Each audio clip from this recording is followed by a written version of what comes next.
Good morning.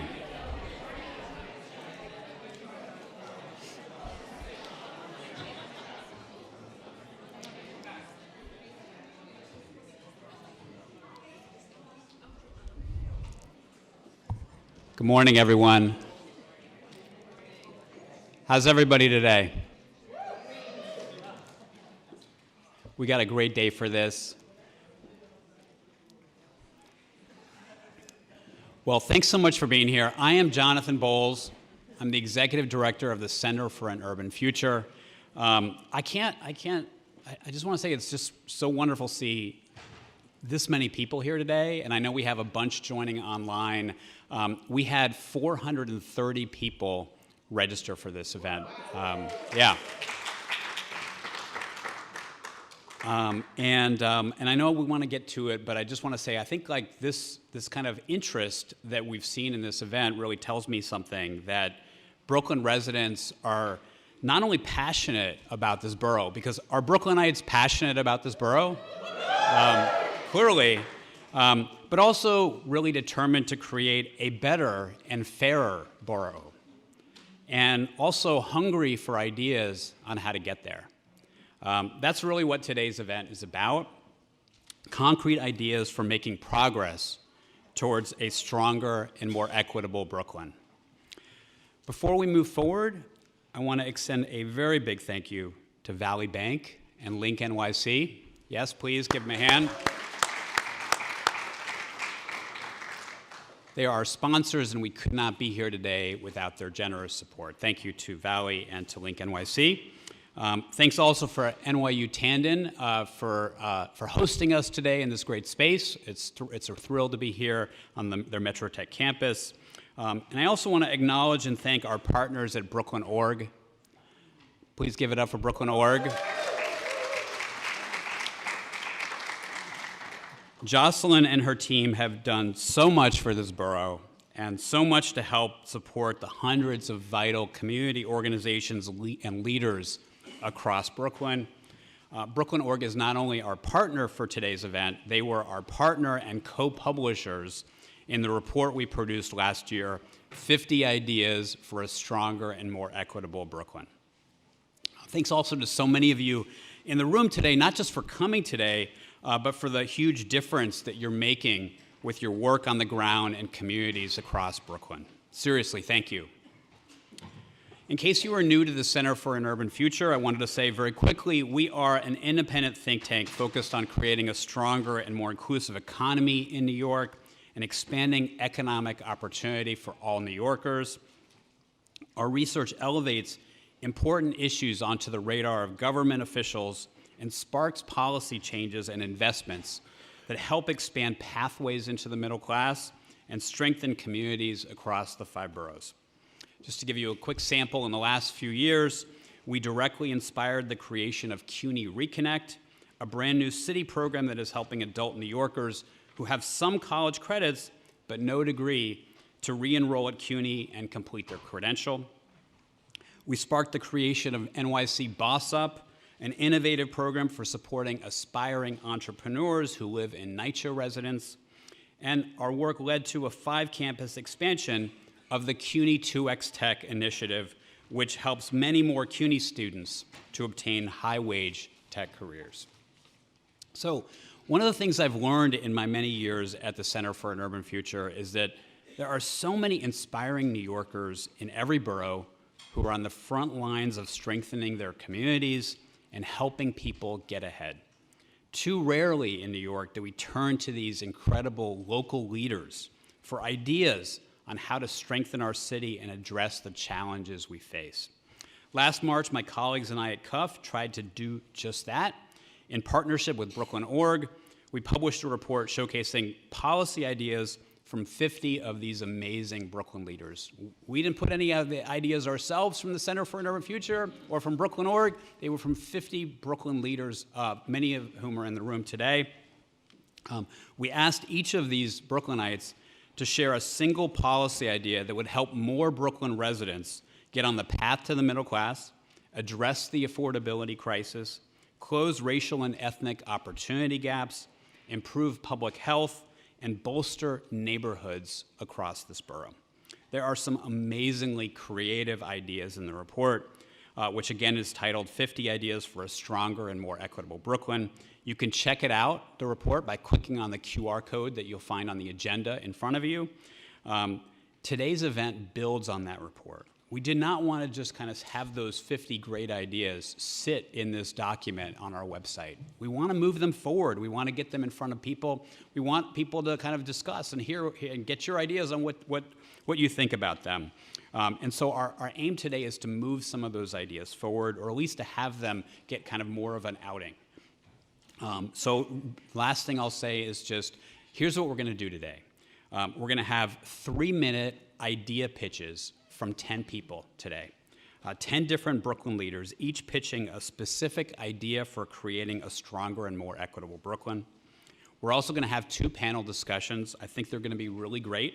One is with 5 Brooklyn-based community leaders and advocates, and the other is with 5 of the borough's elected officials, including Borough President Reynoso.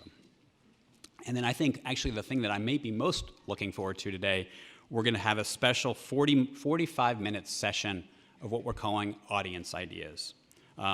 You can ask a question, but what we're really looking forward to is really getting your ideas. And so we're going to be taking the mic around the room and asking you in the audience to share your idea for creating a stronger and more equitable Brooklyn. So start thinking about your idea. And now I'm delighted to bring on our next speaker, Anna Oliveira. She is the Senior Vice President and Regional Division Head for New York for Valley Bank. She's a real leader here in Brooklyn, and I'm thrilled to bring her on stage. Please join me in welcoming Anna. So good morning, Brooklyn. Good morning. No, come on. Good morning, Brooklyn. Good morning. I have some friends here from New Jersey. I got to show them how we say good morning in Brooklyn. But like Jonathan said, my name is Anna Oliveira. I'm the Senior Vice President, Regional Division Head at Valley Bank. I oversee our offices throughout New York, throughout the boroughs, out into Long Island, with my heart here in Brooklyn. It's amazing. Like, I'm always amazed when we talk about Brooklyn and how we can make it better, how many people show up at 8 o'clock in the morning. And so I want to thank all of you for joining us here today. Honestly, to see so many of you, along with so many of the strong supporters and advocates that we have here in Brooklyn, coming together with 50 ideas on how to make it even better to work, play, and live in Brooklyn. And so I'd like to take this minute to thank Jonathan and the whole team at the CUF for their focus and commitment to building a stronger and more inclusive economy in New York City and expanding economic opportunity for all New Yorkers. When Jonathan had reached out to us, I think it was about a year ago, you had just published the 50 ideas. And he had decided he wanted to put together a symposium to really build, like Jonathan said. And after listening to Jonathan and actually reading the publishing, we're like, this is something that Valley has to get involved in. And so we agreed to do the sponsorship. So I want to say thank you for this opportunity, and thank you to all of you for joining us again this morning. I'd also like to extend my thanks to Wanda Pablo, Executive Dean here at NYU Tannen School of Engineering, for being so gracious to host us here this morning. On my second hat, I'm also the chair of the Brooklyn Chamber of Commerce, and anytime we get, my second hat, my part-time, we love partnering with NYU Tannen. They're great friends, and they always allow us to use their space. It's a beautiful space, and with all the different buildings and different opportunities, and the students that you have are fantastic, so thank you so much. I'd like to take a couple of minutes just to share a couple of words about Valley Bank. Valley Bank is a financial institution with deep roots in the communities that we're serving, and we have a forward-looking mission, where we were founded almost 100 years ago, and we've grown to be about $62 billion with over 3,700 employees and over 200 branches throughout New York, New Jersey, Florida, Alabama, Illinois, and California. Sorry, we just opened up in California. So Valley is committed to creating better banking opportunities for our customers and making positive contributions to our communities. Our strategic pillars focus on supporting our communities through promotion of affordable housing, stimulating community and economic development, and inspiring innovation and entrepreneurship, and through impactful local leadership. Valley prides itself as a relationship-driven financial partner, not just a bank, and a full suite of personal and business banking solutions that support retail and business customers, such as retail services, residential mortgages, commercial lending, treasury services, and specialized financing for industries like healthcare, real estate, and not-for-profit organizations. What really sets Valley apart is the commitment to the community and the relationship-building mindset. This is especially evident in Brooklyn. We have 8 branches. All our team members are deeply rooted and involved in the communities within Brooklyn that they serve. And I believe community corporate sponsorships are important, especially in a time like we are facing now and the challenges with the funding, right? And so if we all work together, I think we can all win, right? So, because when our communities prosper, so do we. And so it's great to have these great partnerships. Over the last 3 years, Valley has committed almost $400 million to the Brooklyn community through residential, thank you, through residential mortgages to low and moderate income home buyers, neighborhoods, loans to small businesses, and through commercial loans and investments that support community development, such as affordable housing.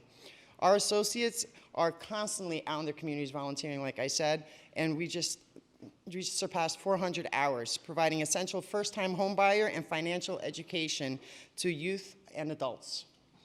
Valley's bank mission is clear: to empower people and businesses to succeed while staying grounded in the communities they serve.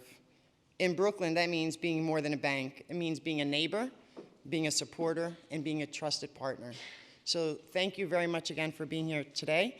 And I'm looking forward to all the panels and all the ideas and everything, all the initiatives. And even, I think my most interesting part of today is going to be hearing from the audience, right? And so I hope everyone stays and provides your input and your ideas, because you never know. This is Brooklyn.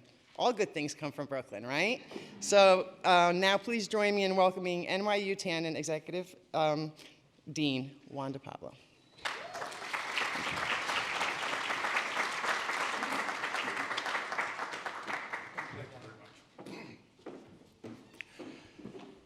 Thank you very much.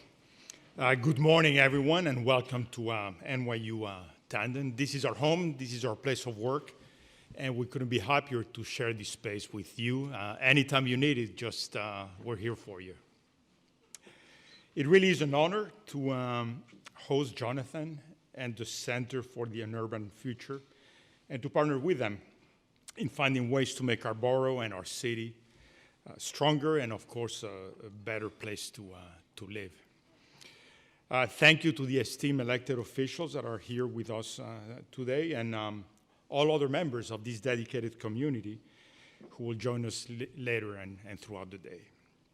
We're all here because we share a common goal: to find new ways, and in some cases rethink old ways, to close the gaps in access to healthcare, education, technology, and jobs for New Yorkers. We know that a stronger Brooklyn makes for a stronger New York City, and really for a better life for all of us. At Tandon, we take that goal very, very seriously. Just 2 weeks ago, we had over 2,000 students walking across the stage at Barclays Center to celebrate the time-honored tradition of commencement. This is when students finish with their studies and they commence their professional lives, whether to study a little bit more, or whether to join a job in industry, or travel somewhere and start a new company.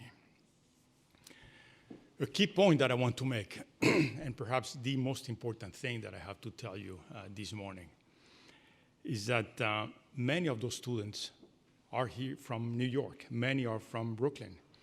In fact, of all of the NYU schools, Tandon is the one that has the highest proportion of students from New York. Out of these 60,000 students that we have at NYU, Tandon has the highest proportion of NYU natives. Now, many of these students are going to go somewhere and pursue their careers. Many of them come from all over the world, and many of them, once they study and they become these very accomplished high-tech professionals will stay here in New York and start businesses or propel businesses to great new highs. So they're an incredible engine, and of course, we want to make sure that we create the opportunities for them to stay here and not go elsewhere. So we have a common goal. We take it very, very seriously, and we couldn't be happier of the partnership that we have with all of you.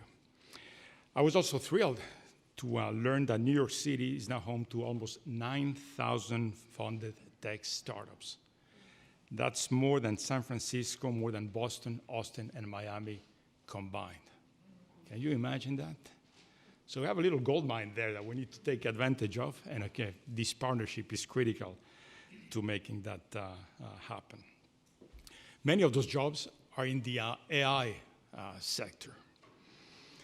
AI is really changing the way we live, and I don't know if you know this, but NYU is one of the top 20 schools in the world in the field of AI. Some of the people that have invented the key concepts in artificial intelligence. You've heard of, for example, of convolutional neural networks. Neural networks, you hear that word? Those were invented here at NYU by our very own Jan LeCun. So those technologies are being developed here. And of course, we all worry that they have to be deployed in a manner that is responsible and safe. AI, for example, is helping us screen people for jobs. We want to make sure that that is done in a fair and equitable manner. AI is actually determining who goes on parole or not. Again, we want to make sure that it is used responsibly. And to make sure that that happens, we've actually established the Center for Responsible AI, one of the leading centers in the use of AI in the country. It is led by Julia Stoyanovich, and you'll hear from her a little bit later in the day. I'm sure she'll have some great ideas to propose to you. More generally, I think that some great ideas are going to be discussed here today. I love the format that you've proposed with questions from the audience. So again, I look forward to learning more about what's discussed here today. Thank you, and welcome to NYU.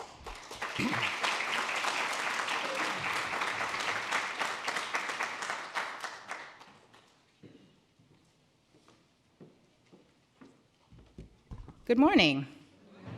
We got to do better than that. This is Brooklyn, y'all. Good morning. And I got 3 minutes, so we better make this good, okay? My name is Laurie Daniel Favors. I am the Executive Director at the Center for Law and Social Justice at the Medgar Evers College in the People's Republic of Brooklyn. Had to get that all out. And the host of the Laurie Daniel Favors Show on SiriusXM's Urban View, Channel 126. Now, when I was around younger, President Barack Obama was elected in 2008, and at that time, I was leaving corporate law because I was finally going to use the law for the tribe that I had gone to law school for, and that tribe was poor people. Poor people are my tribe because I was a poor person. I grew up as a poor person, lived in shelters, remember standing in line to get my family's ration of government cheese, which is delicious despite the complaints, powdered milk, and other sorts of elements that indicated you are definitely in an impoverished community. This was back when our food stamps looked more like Monopoly money. We didn't have those cute little EBT cards. I see some heads nodding in the audience. You are not alone. The tribe is here. And the reason this was important for me was because when I decided I was going to now use the law to make poor people's lives better, it just so happened that this was happening around the time of the Great Recession. So not only were there already a lot of poor people in existence, but there were about to be a whole lot more poor people who were going to need support. Now, the interesting thing is poverty doesn't look the same to everybody. And that's important because far too many of my clients were in real impoverished conditions, but they were homeowners. And because they were considered homeowners, they were excluded from a lot of the supports and the helps that they would have been given access to had they been tenants. That distinction is going to matter a lot. One challenge that they had was that they had really meritoriously, legally deserving and ripe legal claims. Issues with the bank and their paperwork, inability for banks to demonstrate that they properly owned the documentation that said that they were properly in in the foreclosure courts in the first place. It was disastrous because I had clients who were looking at me in the face, children in tow, grandparents, elders, and oftentimes the people who were living in their homes were not wealthy gentrifiers, newcomers to the community. These were people who were family. I hear the groans. I know you.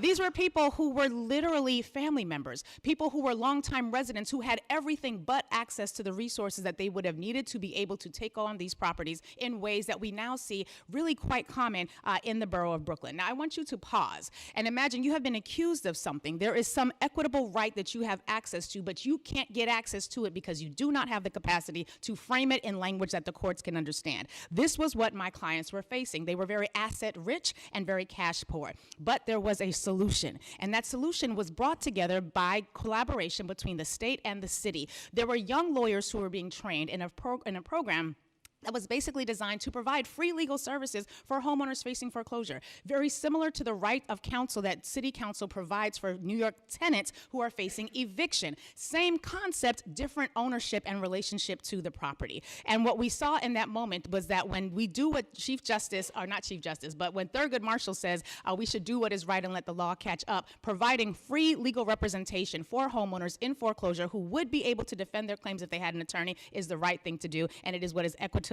deserving in this day and time. Thank you.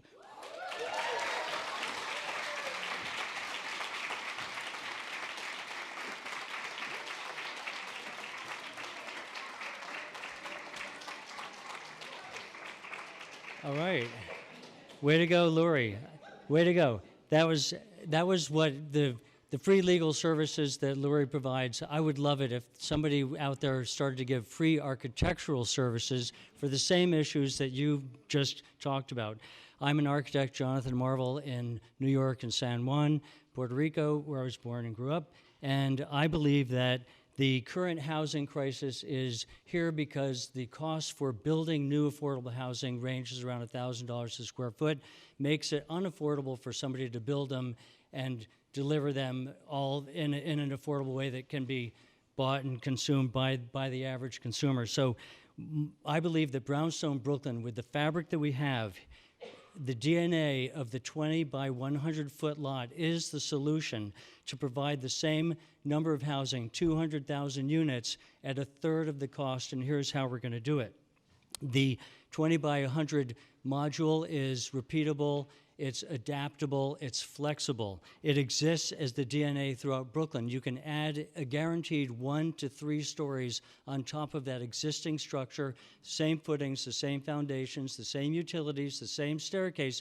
You just have to build on top of it and needle your way through. But basically, the homeowner that occupies that parcel, it's the same parcel that was laid out in 1840s, by the way. It's this, so that DNA has been with us forever, and they don't call it Brownstone Brooklyn for nothing. The brownstone occupies about 25, we go to the next slide, 25% of the existing residential units in Brooklyn. Out of the 1.1 million residential units, the brownstone as a building type you have about 120 to 150,000 what we call brownstone or townhouses or row houses. So 25% of the units in Brooklyn are of this fabric. Now, these are owned by individuals. They can be to 1 family, 2 family, to up to 10 family, if you can put micro units and 10 units per lot. That means going up to 5, 7 stories. You got to get DOB, you got to get city planning involved. So this map is a compilation. You can see the highest densities, 80% of those blocks are occupied by townhouses. So what happens if we provide the same tax incentives that we give to large-scale developers, the same low-income people that want to move in? Give them the tax incentives, give them the low interest rates, give them the same things you're giving to the big developers, give them to the homeowner. Let the homeowner go to Valley Bank and say, I want to build on my house. You streamline the permit process with DOB and city planning, and you downzone so that you keep these residential neighborhoods, eyes on the block, keep their street wall, and keep our neighborhoods safe, and keep it Brownstone Brooklyn. Thank you very much.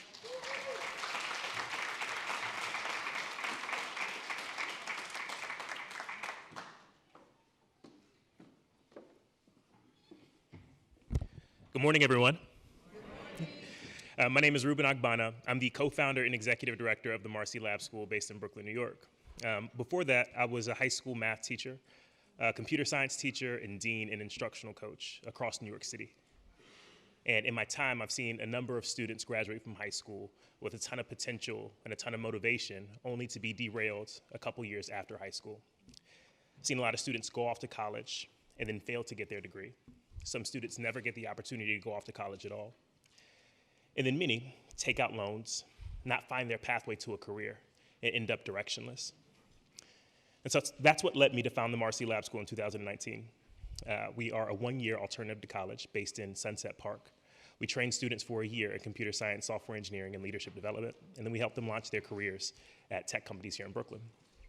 To date, we've served nearly 300 students, and they earn an average of $100,000 a year coming out of our program. They're working at companies like Spotify, the New York Times, and JP Morgan, and many, many more. I want to tell you about one of those students. His name is Asif Khan.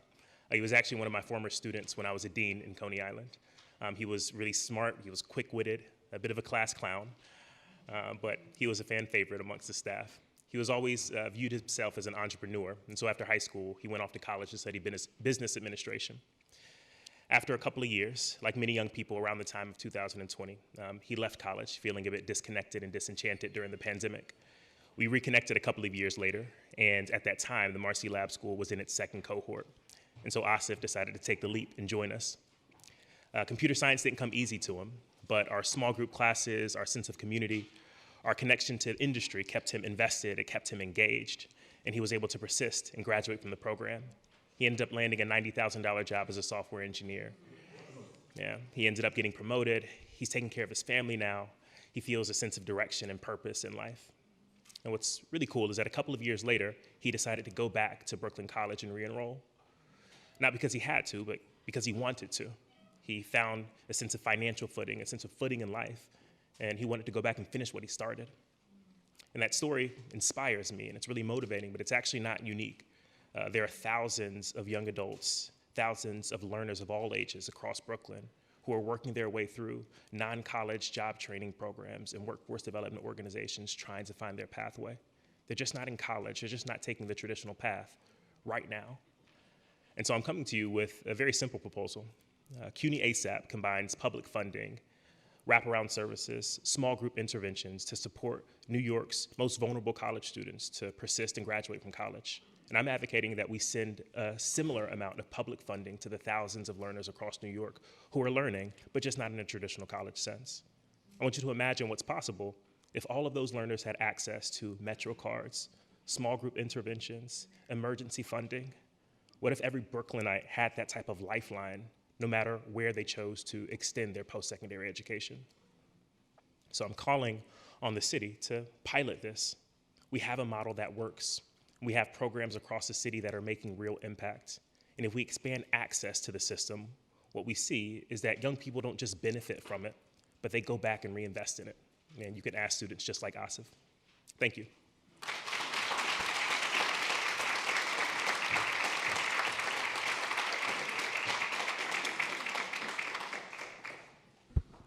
Welcome, and hello, everybody.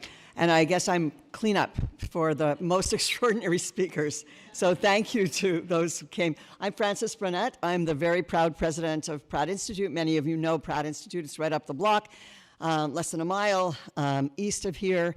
And it's a world-renowned school in art, design, architecture, sustainability, and information systems. I'm going to talk about climate change. It's not a future problem for New Yorkers. We face it every single day. For all of us, the impacts of climate change are present, they're personal. It's been over 10 years since Superstorm Sandy, and we're still investing in recovery. I wish, Jonathan, things moved a little quicker. Every year, we watch our neighborhoods flood, our green spaces disappear, our public systems overwhelmed.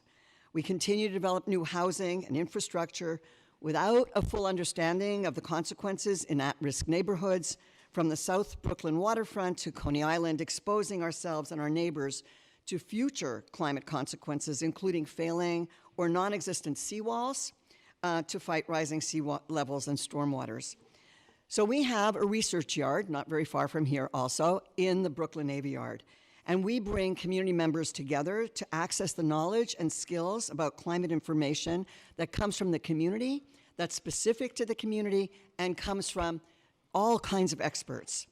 Why do we do this? One, so communities can make important decisions about their health, safety, and living environment.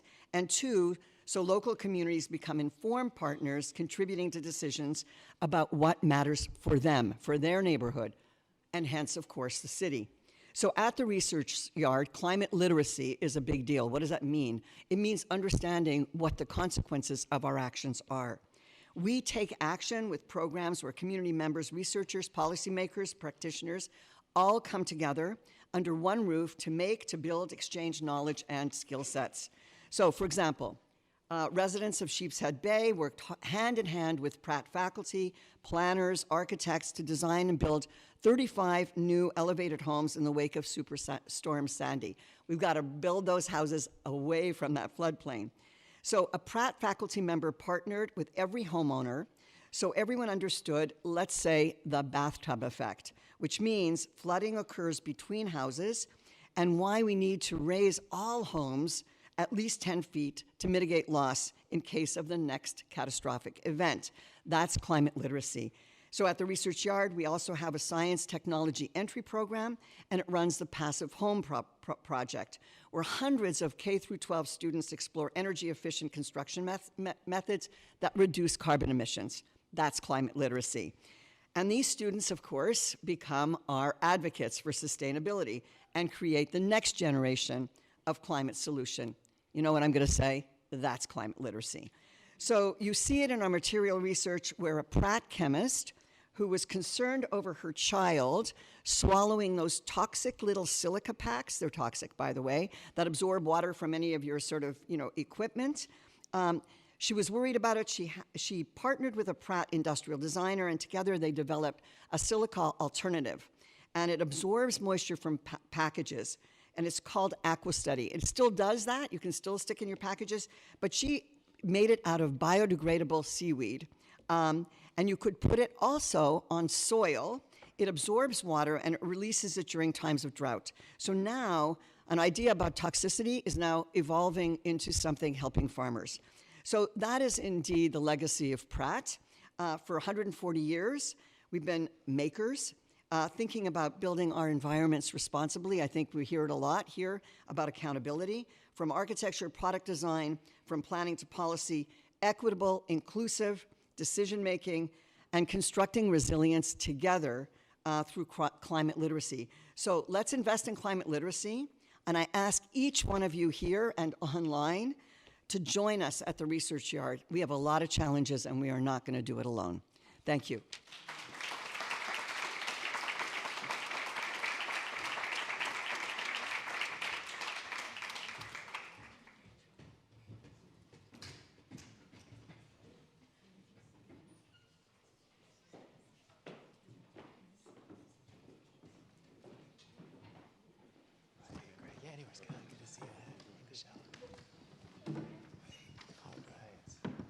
Good morning, everyone. All right, those warm-up ideas were so amazing. I feel like I don't need to do anything more to hype the crowd up for this amazing conversation. I'll just get right into it. My name is Eli Dvorkin. I'm the Editorial and Policy Director at Center for an Urban Future. I have the great pleasure of moderating our two panels today. Let me just briefly mention the incredible panelists I'm joined here with today. If you want to read more about them, I could spend an hour just on their biographies. I won't do that, but in your packets, there's a QR code. You can read all about our amazing panelists.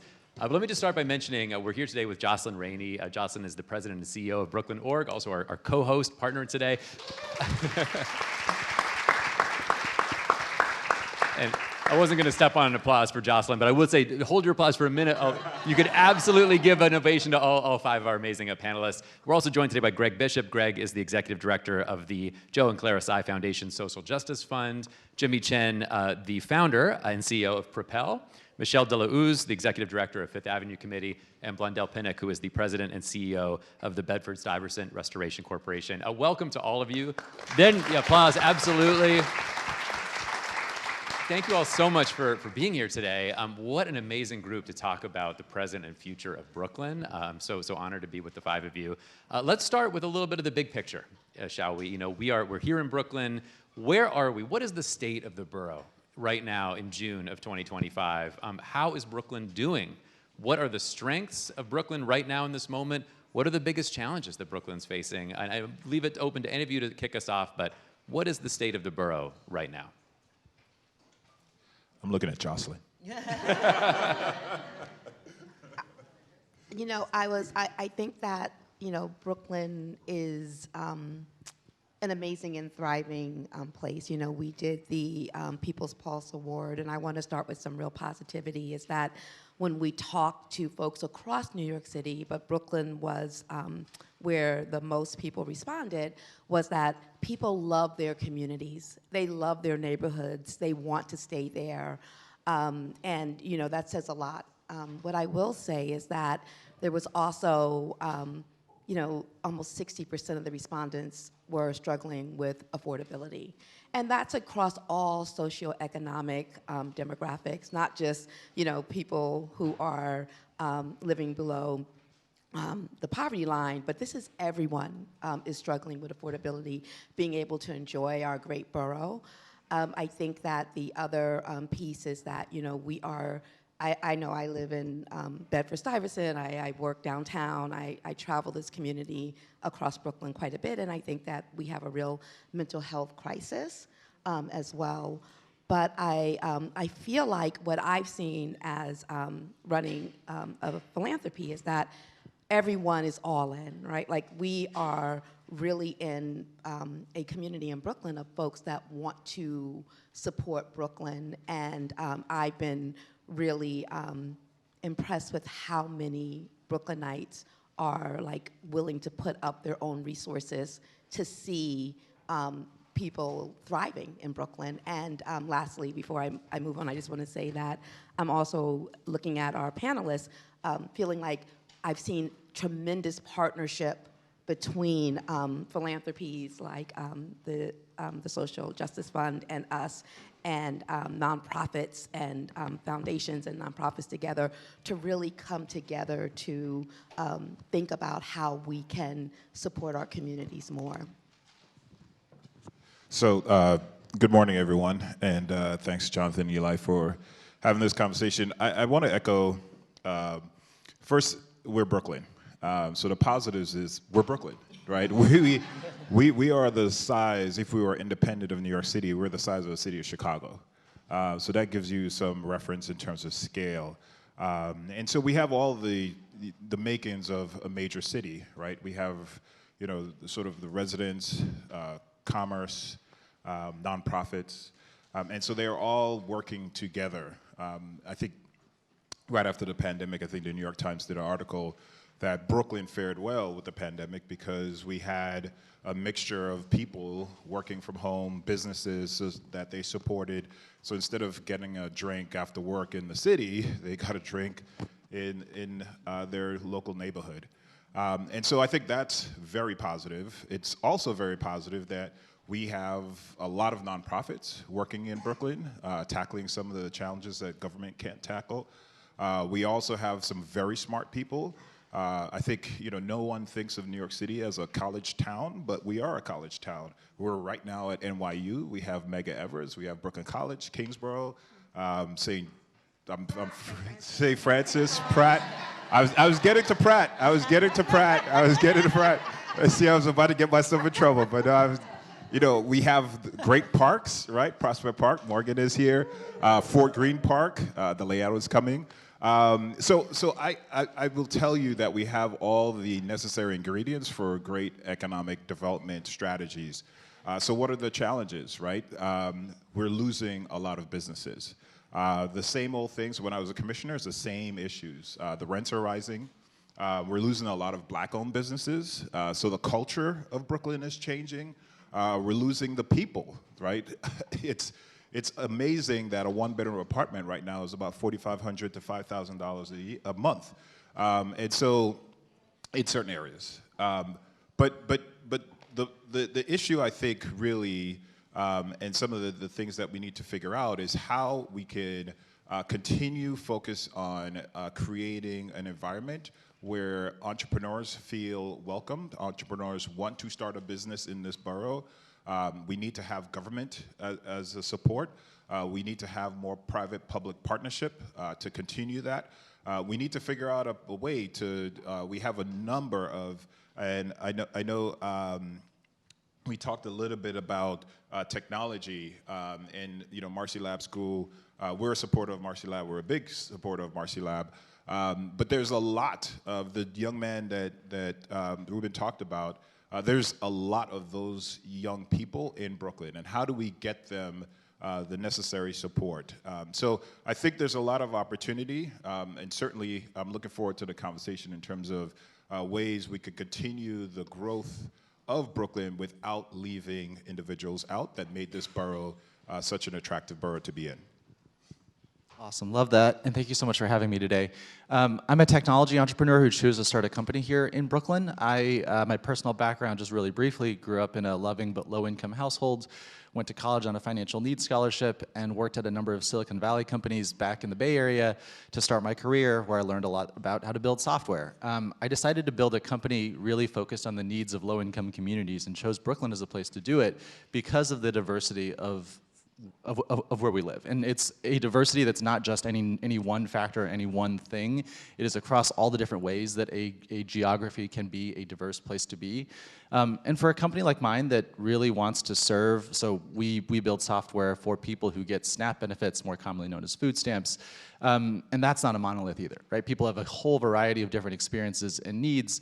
And San Francisco is great. There's a lot of great talent and a lot of great energy and technology there, but it's kind of a like one-track town, right? And to build a company that tries to break out of the molds of of how technology companies think about their businesses and their users and their products, it was really important for us to find ourselves situated in a place where that is just kind of in the water. And so, really proud that we've been in Brooklyn for 11 years now and have kind of been able to build a company and a presence here. So I think on the positive side for me as a social entrepreneur, I think this borough is the place to be. There are still very much a lot of real challenges. We've talked about the affordability crisis a little bit, and I'm sure we'll talk about that more. About a quarter of all households in Brooklyn are receiving SNAP benefits right now, and that number has remained pretty persistent over the last 10 or 15 years. And so there are lots of opportunities to think about how do we make these benefits work better, and how do we create pathways out.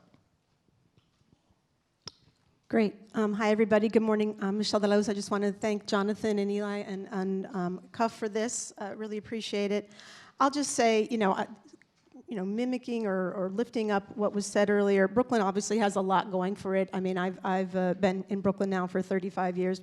I think, though, as Jocelyn said, the affordability crisis is at a scale that I think I know we've never seen before. Everyone has heard the statistic about what the housing vacancy is in New York City. It's less than 1.5%.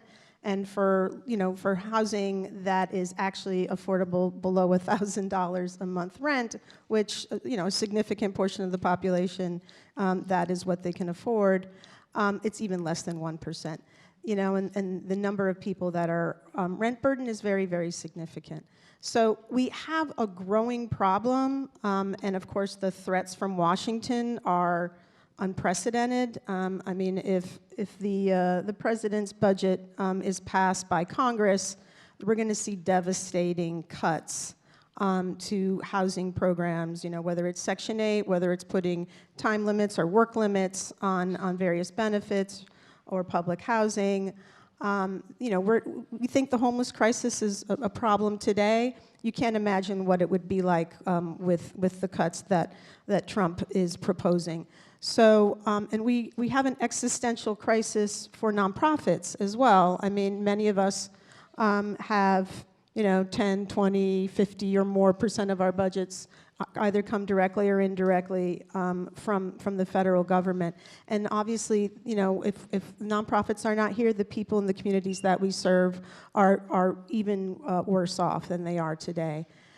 So the scale and the threats are significant. I don't mean to be the Debbie Downer here, but the reality is that if we don't fight back, and I think there's really two strategies, there's a legal strategy and there's an organizing strategy reality, and if we don't fight back, then the social net, safety net, the sense of connectedness, just the entire well-being of low and moderate income communities, and quite honestly, middle income communities, are all at threat. And quite honestly, the values that many of us hold dear in this country are at threat. So that to me is what's at stake.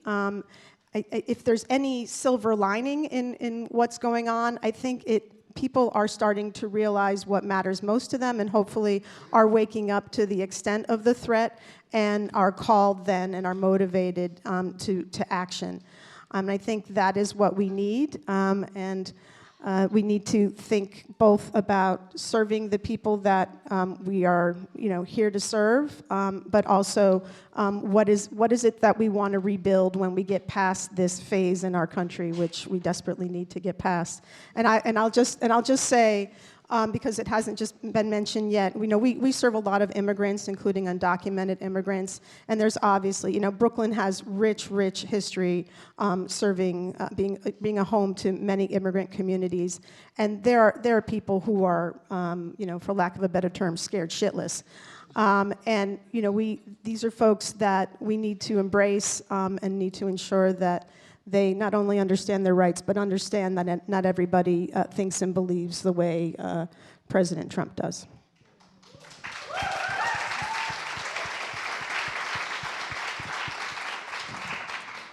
Thank you. It's always a difficulty when the last one to speak. Everyone has said everything you wanted to say. But first, I wanted to thank Eli and Jonathan and BKO for bringing us together to discuss all these very important ideas. Michelle is right. I mean, there are so many complex issues that are impacting organizations like Restoration and other nonprofits that are on the ground doing this work, but at the same time, we still have to do the work. Right? So we have to focus on what's in front of us right now. And while there are some great things to celebrate, both in the city and both in Brooklyn, we all know, those of us who are on the ground, we know that there's still a lot of work to be done, and we have to utilize the resources that we have in this moment. And yes, continue to fight for what we have to do in the future, but right now we have to really focus and concentrate on doing the job that we have at hand, that we're called to do with whatever resources we have at our beck and call. I think for Restoration, what we see, and what I've seen in my will be 3 years in this position working in Bed-Stuy, what I know is that over the past 10 years, Bed-Stuy has lost 22,000 people. And for me, what I have to figure out is, okay, how do we stem that? How do we stop that? What do we do? What Restoration has the benefit of is space. And how do we utilize that space in a very intentional way to ensure that we're able to bring housing, critical housing that we've talked about, and affordable housing, and all types of housing that's needed given where the city is. So we have to really think about, how do we pivot and to make sure that we do that? How do we bring entrepreneurs to the table and create a pathway for them and a low barrier for them to be able to build their businesses, to be able to provide access to capital, to be able to provide patient capital for them as they weather the storms.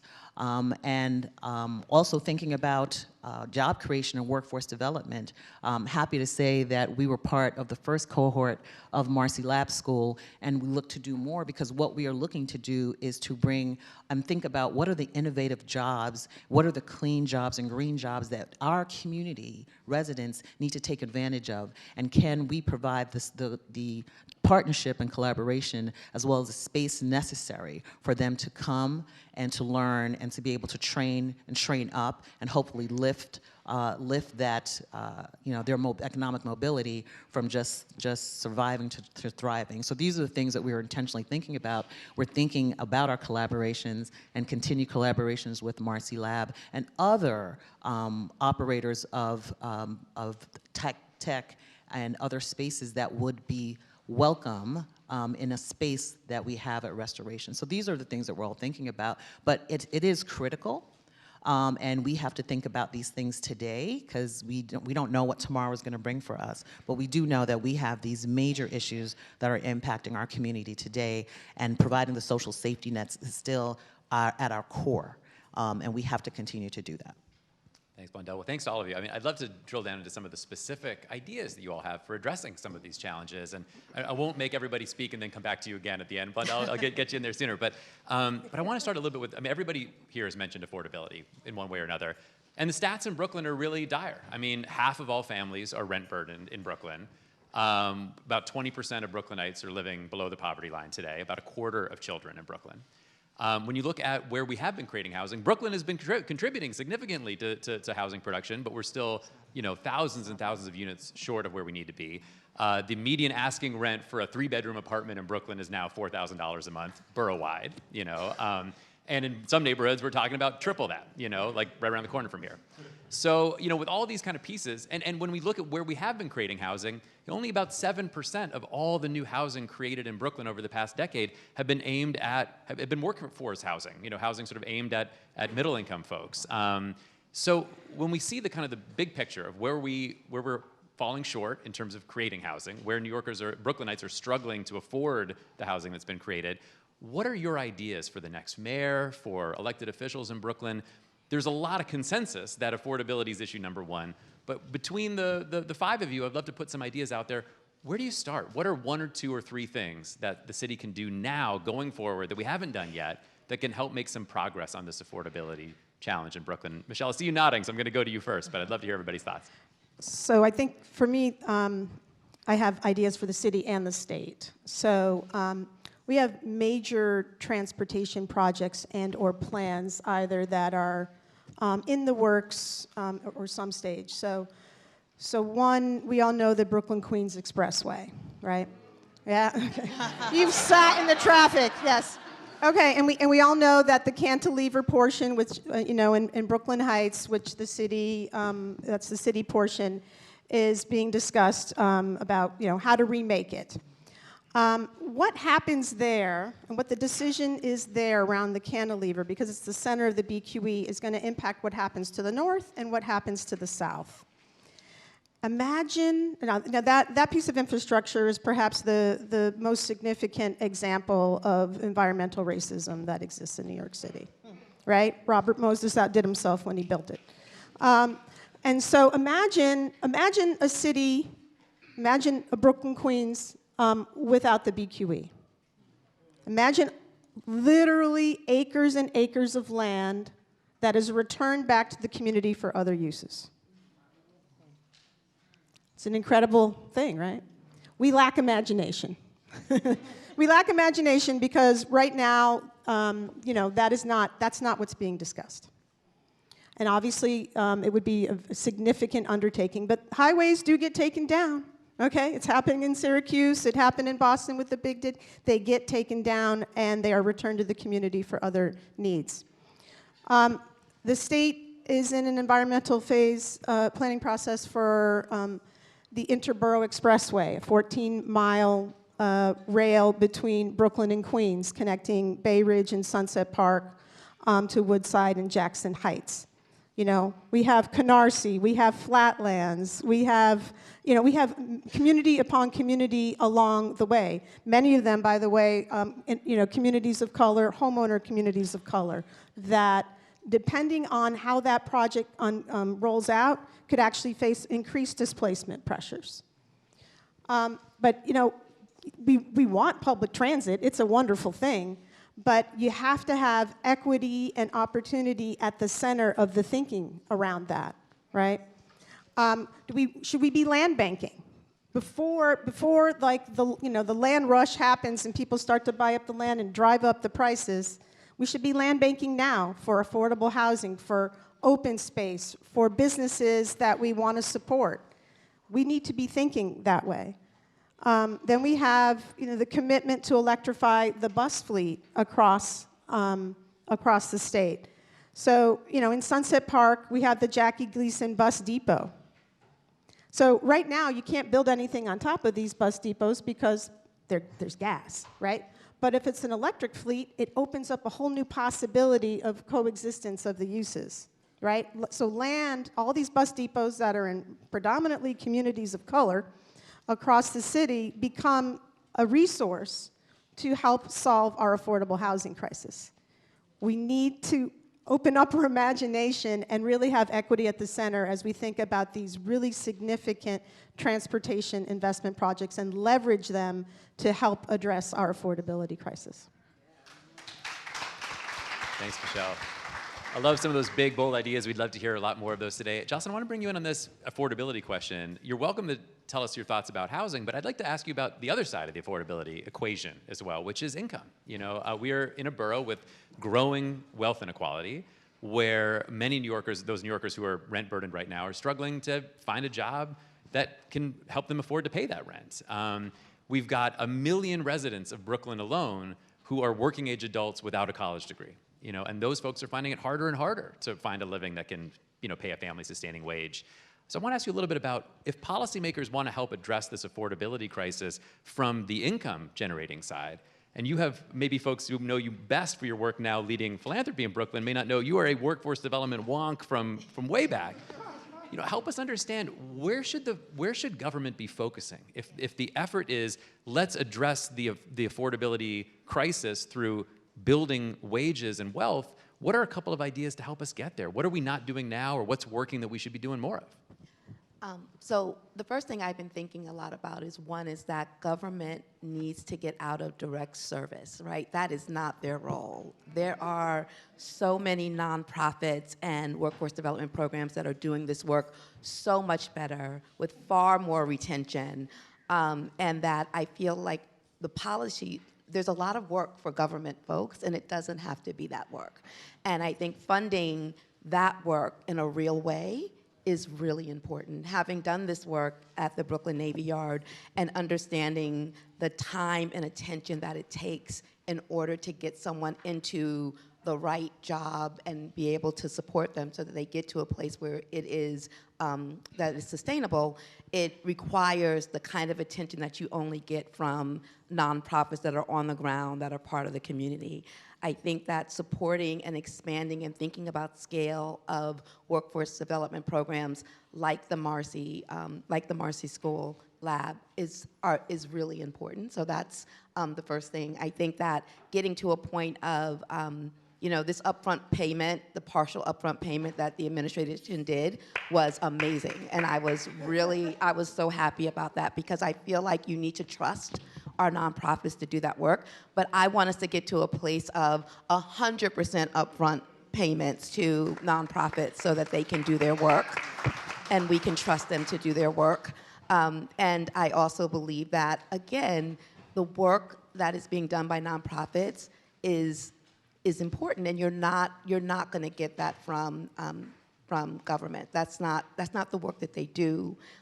Even if they get consultants, they're not managing to make sure that the aftercare that people need when they're starting employment, the before care that they need as well, is really important. I think that getting to a true living wage is extremely important. I have 2 college-educated children.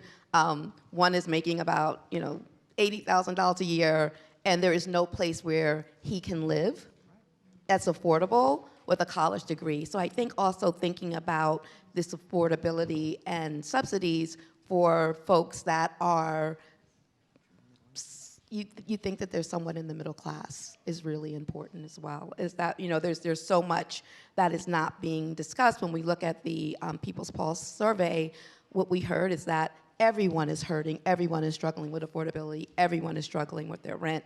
So we need to look at it more broadly. I always think of this, I'm gonna use what Michelle said, I love imagination. I always say this work is far more art than science, and that you need to look at what's happening and decide how you're gonna create something that is really gonna help folks be sustained.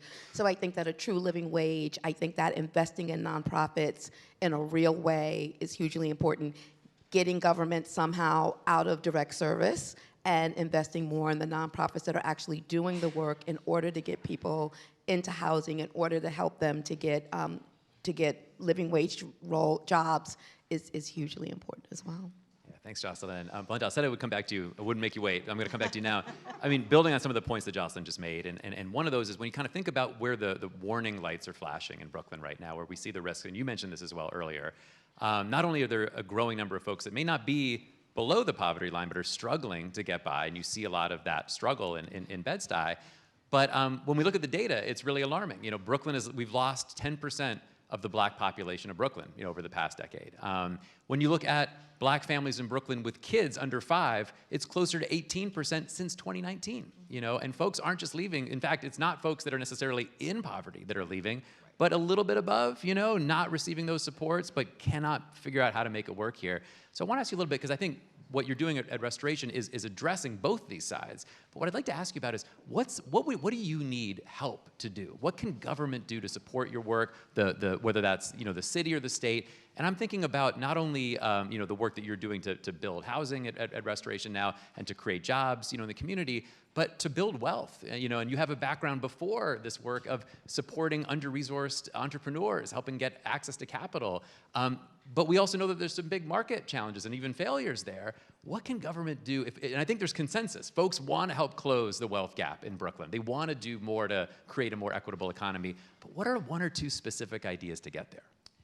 I think so it's obviously, once again, multi-layered, because you're talking about both the income that's necessary, as well as, we talk about the level of affordability.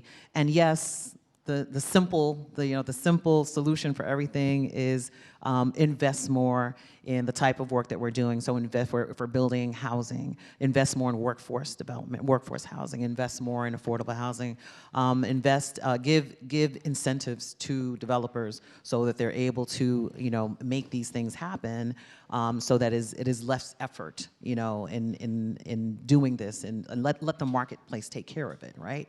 So we can always talk about that. But what I will also say is, when we really think about, at least for me, when I think about the work that I've done both in the banking sector and outside of that, I really think about our businesses, our small businesses and entrepreneurs. I mean, when you think about what makes up a community, and you look at Bed-Stuy, you look at all the businesses that have come, and you look at some of the businesses that have left, you realize that it is impossible for them to sustain the level of services that they need to provide within the community. And why is that? Right. For many of them, they just do not have the back office support and technical support that they need to keep their business afloat. They definitely don't have the funds that we need. And we always talk about providing, there's debt that businesses can take, but that does not really help businesses get to where they need to go. So if we're really being honest, we do have to think about, we can't just provide a debt solution for businesses. As a former banker, what I do know, and this is no offense to bankers, but when you're a banker and you ask a banker to think of solutions, we're going to think of it as a banker. And the goal of bankers is not to lose money, right? So I do think there has to be more incentives that need to be placed on city government to help bankers make that decision easier, and to take some of the risk out of providing funding to small businesses in the way of capital grants and equity grants that is much more patient, and that will allow these businesses to strive and to survive a little bit better than just providing a debt solution, because you're just really adding to the burden that most businesses and solo entrepreneurs have to deal with. Well, Greg, I'd love to hear your thoughts about this too. I mean, you're someone who's done so much work supporting small businesses, in your time as a Small Business Services Commissioner and at the foundation. And it strikes me that it really is one of Brooklyn's greatest strengths, the strength, the size and scope and scale of its small business ecosystem. Brooklyn has added more new businesses, grown since the pandemic than the other boroughs. And even just year over year, we're seeing even more new business starts in Brooklyn. How do we keep this going? What are the challenges that face the small business economy in Brooklyn today? What are the signs of life, the real bright spots that we should be building on? And I guess, similar to my question to Blondell, what can government do to support what's working and grow it? Yeah, thanks, Eli. I love the fact that you have me right after Blondell, because you said two things that resonate with me: patient capital and literally grants. And I think, for those who are not familiar with the Social Justice Fund, it was founded by Clara Usai in 2020 to invest $50 million in Brooklyn over 10 years. We are now actually in year 5. I was whispering, time is moving fast for all of us, but one of the things that we did right after announcing was focus on helping businesses recover from the pandemic. And that's where patient capital comes in. That's where philanthropy comes in. And certainly, I know Valley Bank is here, and these numbers might be a little bit alarming, but that's why sometimes banks can't actually enter into this space, because we committed $2.5 million to help businesses recover. We worked with 2 CDFIs, and almost 70% of the businesses, and these were loans up to $100,000, and we did not ask for collateral, we didn't ask for a guarantor. So it was an unsecured product. And literally, about 70% of the businesses were run by black women, right? That's the fastest growing segment of entrepreneurs, by the way. 3 years later, yes, give yourself a hand. 4 years later, we did our evaluation, and 4 out of the 5 businesses that received a loan from us are still in business today. And 40% of those businesses actually hired people, right? Now, here's the not so good news, and these are where the bankers are going to be like, nope, we can't do this, right? Our default rate is about 18%, right? But this is why patient capital, this is why the private, philanthropy needs to step in. And so one of the things that we looked at, right, Brooklyn, as you know, is a creative borough.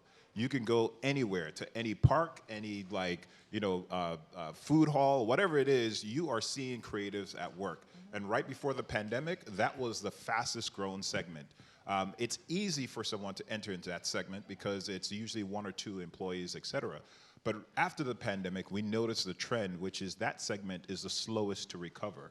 And so one of the things that government could do, and I've been talking about this, the city of New York, our budget has ballooned, and I'm not going to, so let me not get into this because I want to protect Jonathan.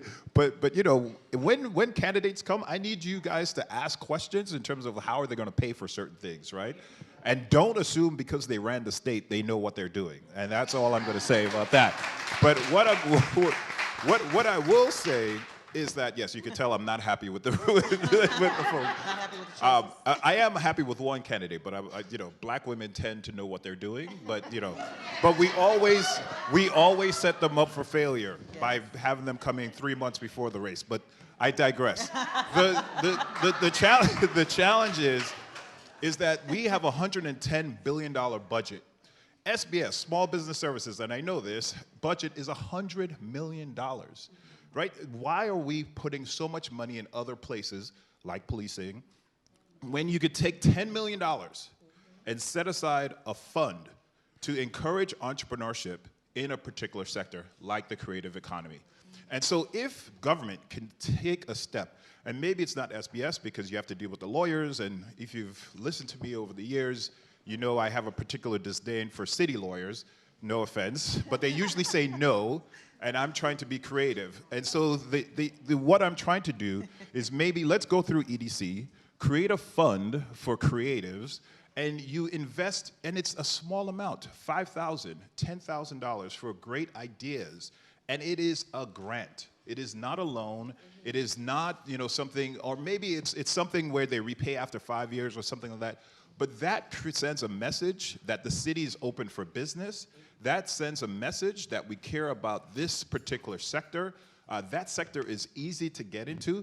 We have started this through Revitalize Brooklyn. So 9 businesses last year got a $50,000 grant from us for just to do whatever they want to actually help them grow from either a $500,000 business to $1 million business. So it is possible, and when the city puts money in, then it opens up for philanthropy to actually join and create a better impact. So I think it's certainly possible for the city to do this. They're doing everything else, but the one thing that they need to do is really figure out how to focus on helping the creative economy. Thanks so much, Greg. You're never getting us in trouble if you ask about how to pay for it. That's a question Cuff is happy to ask. We leave politics out of it, though. Jimmy, I want to bring you in to ask a little bit about the most vulnerable Brooklynites. I mentioned earlier, a quarter of children in Brooklyn living in poverty, about 1 in 5 older adults, 1 in 6 Brooklyn residents overall. What are you seeing when it comes to the social safety net in Brooklyn right now? What's the challenge there? What are the trends? What's an idea to help support those Brooklynites who are so dependent on the support of that safety net that's deeply strained. Yeah, it's a topic that's in a lot of national headlines right now. As Michelle mentioned, there's a big fight going on in Washington about the status of the safety net, the way that it works, who is going to receive benefits, and what hoops do they have to jump through to receive those benefits on a regular basis. I want to highlight something that I think is also really important, but I think gets a lot less attention, especially at the national level, and that's the delivery of benefits, the way that the benefits actually get to people who need them and for people to be able to use those benefits. And I think there's a huge opportunity that actually is really efficient in terms of the amount of cost involved to modernize the delivery of government benefits that result in more dollars in the pockets of the families that they serve. Here's one example. So there has been an increasing problem in Brooklyn, but actually throughout the country, of the theft of SNAP benefits. That is largely happening actually because the EBT card is basically the largest payment card left in the United States that does not have a chip on it. Right, so, and we can talk about why that's the case and why the state has been so slow to modernize, but the reality is that criminals are out there looking for the easiest funds to steal, and right now, those happen to be the funds that are used by low-income families to pay for food. There are lots of different ways that we can address this. I know lots of people in the state are thinking about it. Kind of the obvious answer is to modernize the EBT card and replace it with a chip card, the same as any other card you'd get from a bank. But actually, I think there's another opportunity that can be a companion that's actually faster, cheaper, and a lot more efficient. And that is that, if you have a credit card and you go to another country and you have a transaction, you might get a text message that says, "Hey, was this you?" And the bank is able to identify that and potentially block that transaction if it's fraudulent. That technology doesn't actually exist for the EBT card, but it's technology that's been pretty thoroughly de-risked by the private sector. It definitely works. The system is kind of not rocket science, right? It doesn't require some new crazy research to happen. It just requires us to take something that we know already works and apply it to the EBT card. So I think it's an opportunity where we can save people in Brooklyn millions of dollars of these SNAP benefits being stolen, and to move the EBT card into, not even the future, but just into the modern era of how payments work. And Jimmy, I just want to share that one of my first visits when we did our listening tours was to Sunset Park, where a lot of older Americans were being robbed of their EBT benefits and were unable to retrieve them back. And so I want to say that this is really important.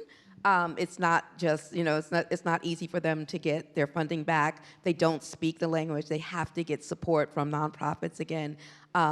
But $600-700 being stolen from them. So it's hugely important. And imagine the administrative burden that's relieved from the city if that is implemented. Yeah, it's truly a win-win. And just to highlight that, exactly right, Jocelyn, I think one of the biggest differences between SNAP benefits on EBT cards and cash on debit cards or credit cards is that banks are actually legally required to reimburse the funds if they get stolen. That reimbursement for the SNAP program actually ran out in December of 2024, and so now if your SNAP benefits get stolen, you're just out, right? And these are the funds that people are relying on to buy food every month. So it's a really tough situation. Jimmy, I love the idea, and I think on that note, kind of specific ideas that government has a need, an opportunity to run with. I'd love to open this back up to all of you. I mean, we're here. This is an ideas forum today. With the limited time we have left, I'd love to hear from all of you. Any other ideas? If the next mayor, whoever they may be, came to you and said, "What's one idea for creating a stronger and more equitable Brooklyn?" What would you put forward? I'd love to hear any other specific ideas. You may have sky's the limit on how big or how modest. Would love your ideas. So I'm going to say something and then stop. When I was a commissioner, I actually had the opportunity to visit Singapore, and I would encourage any mayor to look beyond New York City for ideas. One of the things that Singapore does as a government is invest in providing advisory services to small businesses. Not only, I cannot tell you how many small businesses have come to me asking me, what's a good accountant? What's a good point of sale system? What's a good XYZ? And of course, I couldn't say anything because the lawyers told me that I couldn't, right? So I couldn't do that. And so I think the city needs to figure out a way to then sort of put a package together. If you're a small business owner and you're opening up a business in New York City, here is stuff that we can provide for you. We can negotiate lower prices for a point of sale system because we have like volume coming at you. We have vetted CPAs. We have vetted lawyers. I know I don't like lawyers, but you know, we do need them in this particular environment, and thank God we have at least some good law firms that are fighting.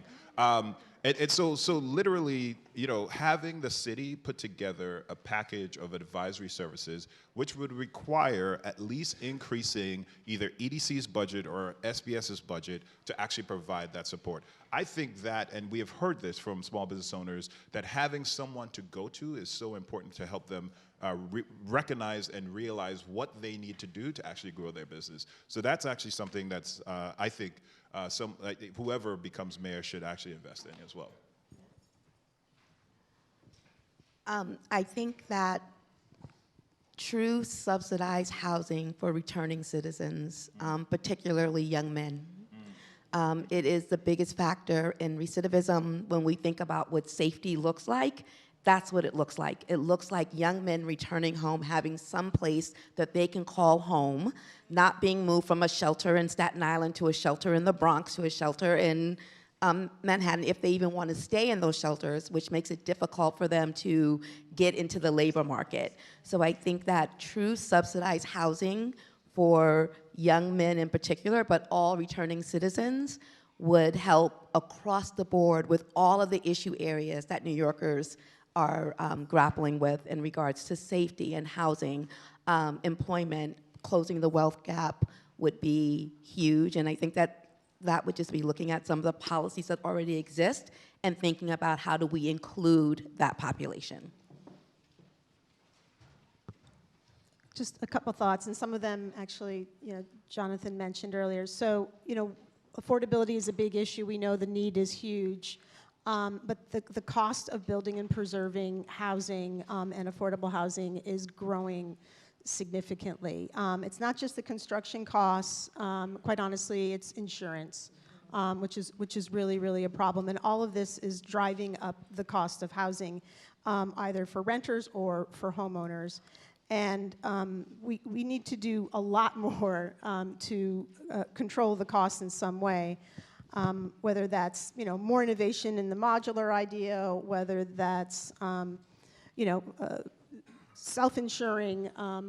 There are many different ideas, but I think the city really needs to help convene and inspire or incentivize new ideas around controlling costs so that the city can, and make sure that those savings are then translated honestly into more affordability. That's pretty critical. The other thing I'll say is, you know, I'm on the Community Advisory Board for the Federal Reserve Bank of New York, and we had a meeting recently where, you know, the opportunities and threats related to AI was discussed in some detail. And, you know, obviously we've talked about how, you know, New York City is a hub for many, many tech jobs. I think it's going to be pretty critical that we think ahead about how AI is going to change the workforce, and then what is it that we need to be preparing people for in the future. I mean, one of the points in conversation is maybe we don't need to be training as many computer programmers and scientists, and maybe we need to be having more roofers and plumbers. So these are some real things that we need to be thinking about. You know, Aaron Schiffman, Fifth Avenue Committee's executive director of our workforce development affiliate, Brooklyn Workforce Innovations, is here, and they're constantly thinking about, you know, what are the sectors that we need to be training for the future. But quite honestly, I think government needs to, and New York being such a hub for so much of this thinking and evolution, and you heard the president here of NYU talk about you know, the importance of AI here. So we need to take advantage of the great minds that are here to think about what does it mean for New York, the economy here in New York, and the communities and the people that are here. I truly do believe that there needs to be some thought and incentives for middle-class home ownership. Because you cannot build, you cannot create, you cannot build an economy without middle class, and our middle class is leaving. And the greatest way to close the racial wealth gap is homeownership. And so there must be a true thought leadership and investment and incentives in middle-class homeownership. Hey, thank you. I love those ideas. I think we have time for maybe one last question for all of you, and it's a Brooklyn question. It's a place-based question. And when I look around the borough and I think about what are the place-based opportunities that we're maybe missing right now, I'd love to get some of your thoughts about these. Now, it could be a whole category of space. You know, we've got some persistently high retail vacancy rates in Brooklyn, for example. You know, 11, 12% in some neighborhoods, much, much higher. We've got, 20% vacancy rate in our office space in Brooklyn right now, although part of that is also Brooklyn needs space for businesses to grow, We've got a whole bunch of other places where I can imagine, some of your thoughts around should this be housing? Should this be community facilities, parks, open space, new libraries? I'd love to get your thoughts. Is there a neighborhood, an intersection, a place in Brooklyn where you think there's a missed opportunity here? I'd love to get any of your thoughts around places where you think there's an opportunity to do something new or do something more. I mean, you mentioned libraries, so I'll just, Fifth Avenue Committee, after more than 10 years of advocacy, successfully created the first 100% affordable housing project over a public library in Sunset Park. And and that's, it's already being replicated. There are many opportunities for that. I think one of the biggest place-based opportunities right now, there are several of us in the room who have been active in the Brooklyn Marine Terminal discussion, 122 acres, government-owned land on the waterfront that's underutilized and being talked about, not only creating a 21st century port, but a place for housing, affordable housing, and open space.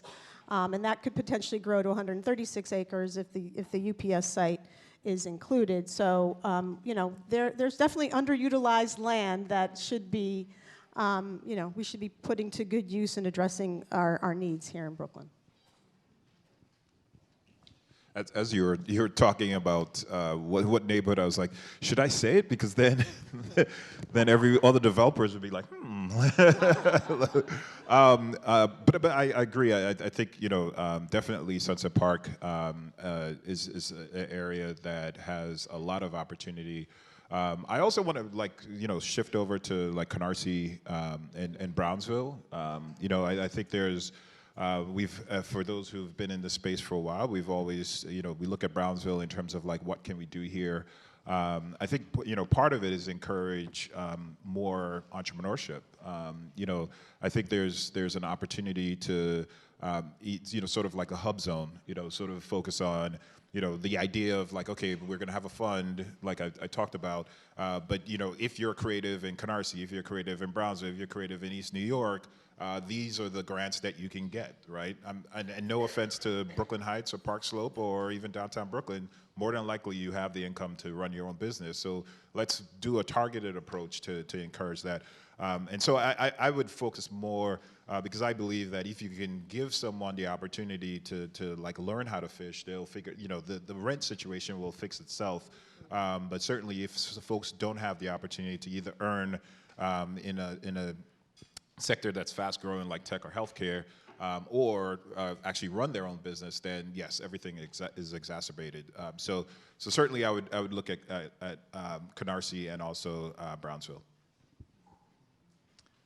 I want to build on that. I think entrepreneurship is inherently risky, of course, but I think there are a few ingredients that result in successful entrepreneurship. You've got the entrepreneur themselves, right? The person who's got the motivation and the energy and the enthusiasm to make it happen. You've got funders like Greg who are able to fund those businesses. Well, Clara, just be clear, it's not my money. It's you. And I think an underappreciated one is having a functional safety net, right? Not to hit the same note over and over again, but I do think it shows up here as well, which is that, if you don't have a functional safety net, then the only people who can take the leap into entrepreneurship are people who can afford to not make salary for a long time, who can pay their own health insurance and so on. And I think having a functional safety net is one of the things that a city or state or federal agency can do to make it possible for more people to decide to take that risk that ends up revitalizing their communities, that ends up providing jobs, that ends up creating them more financial wealth. But I think it starts from having the knowledge that if you take that risk, and it is just fundamentally a risk, and if it doesn't work out, you still have healthcare, you still have food on the table, you still have a place to live. And so those are real things that we can do from a policy standpoint. I visited 30 neighborhoods in New York and Brooklyn over the last 3 years, and every single neighborhood talked about the lack of open spaces for young people, and what that causes in their communities. You know, we were all young once. I know that we all have done things that are silly when we have nothing to do. So I think that really thinking about how do we create space in every neighborhood where young people can go and be young people. And it's not just community centers. We have amazing parks we need to invest in, and everyone needs to visit Marine Park, Shirley Chisholm Park, and of course Prospect Park. I'm sorry. Of course. Oh no, I saved my best for last. But there are amazing parks in Brooklyn that really have a lot of opportunity, and that hit several different communities in several different neighborhoods that could be invested in different ways to make sure that young people have that. But I will say that, you know, one of the biggest concerns that came up in the People Pulse survey and what we hear in the news every day is safety. And that's safety. Policing is not safety. Investing in more police is not safety. Safety is creating environments where people can thrive. That is safety. Housing, public spaces, and jobs. That's safety. That's what we need for safety. So. Well, I'm going to give you the last word there, Jocelyn. Thank you so much. Can you please join me in a round of applause for our amazing panelists? Thank you guys so much. Such a pleasure. Oh, thank you, Jocelyn. Appreciate everything. Thanks, Greg. Hey, no, I loved it. You guys, don't go anywhere. I want to let you all know that in less than 10 minutes, we will be asking all of you for your ideas. We'd love to hear your ideas. We're also going to have a second panel with elected officials from across Brooklyn. But right now, and guys, please, please, please stay in your seats, because right now it's my great pleasure to welcome Morgan Monaco, President of Prospect Park Alliance, and we're going to hear a couple more amazing ideas before we get to all of you. Thanks so much.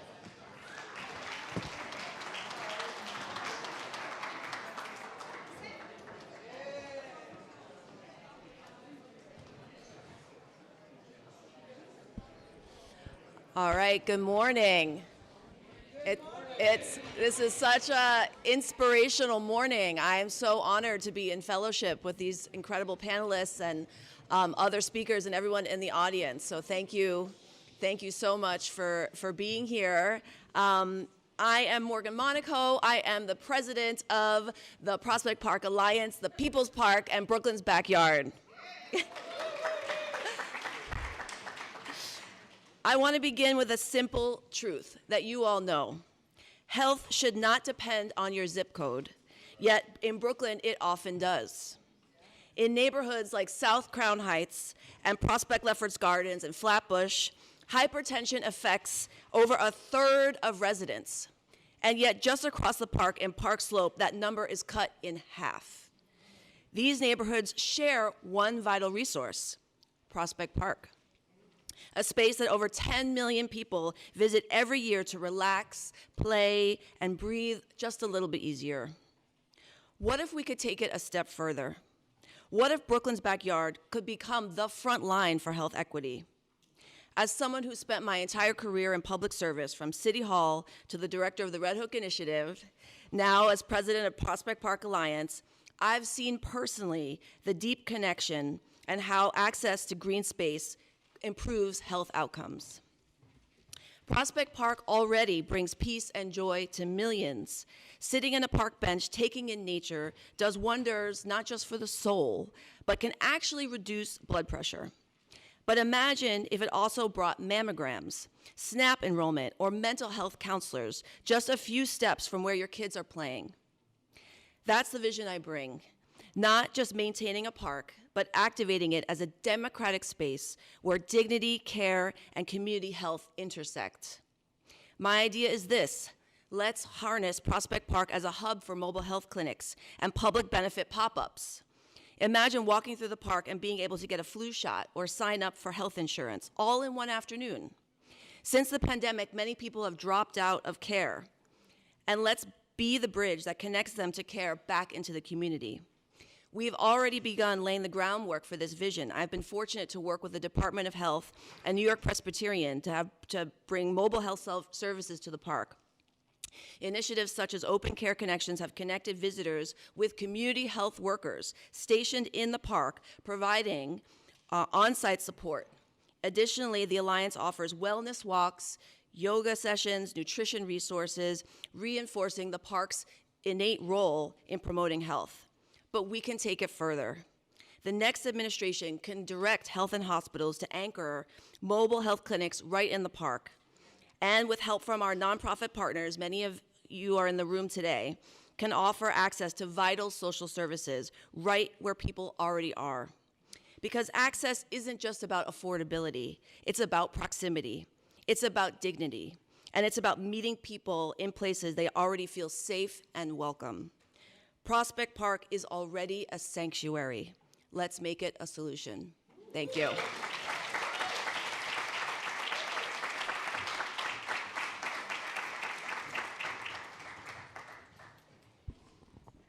So good morning, and thank you for staying, the ones who are here. My name is Lorena Corucias, and I'm the Executive Director of Mixteca, and I'm so honored to be part of this conversation, shaping for more equitable Brooklyn. Today, I want to speak about the urgent need to open mental health care centers, especially designed for Brooklyn immigrants, spaces that are trauma-informed, culturally grounded, and linguistically accessible. We live in a time where mental health is finally part of the conversation, which is good, it's really good. But often, solutions are rooted in privilege. We hear things like take a self-care day, unplug, or invest in self-care. But this advice assumes that people have what many migrants and working class people don't have: paid time off, affordable therapy, stable work, or even a place to sleep. And for many, mental health care remains out of reach, not because people don't care, but because the system wasn't built for them. Let me be clear, migration is trauma.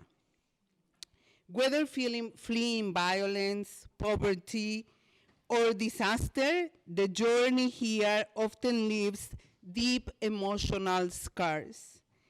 And once here, new barriers emerge: language, racism, legal uncertainty, family separation, and exploitation at work, among others. A recent migrant women and mental health report found that 63% migrants report sadness, loneliness, or other emotional situations when arriving. And over 50% of them are experiencing chronic stress. This is not just about emotions. There are preventable conditions that, when ignored, can turn into depression, anxiety, burnout, and many others. And yet, immigrants are far less likely to receive support. And the question here is why? Because the system is nearly impossible to navigate.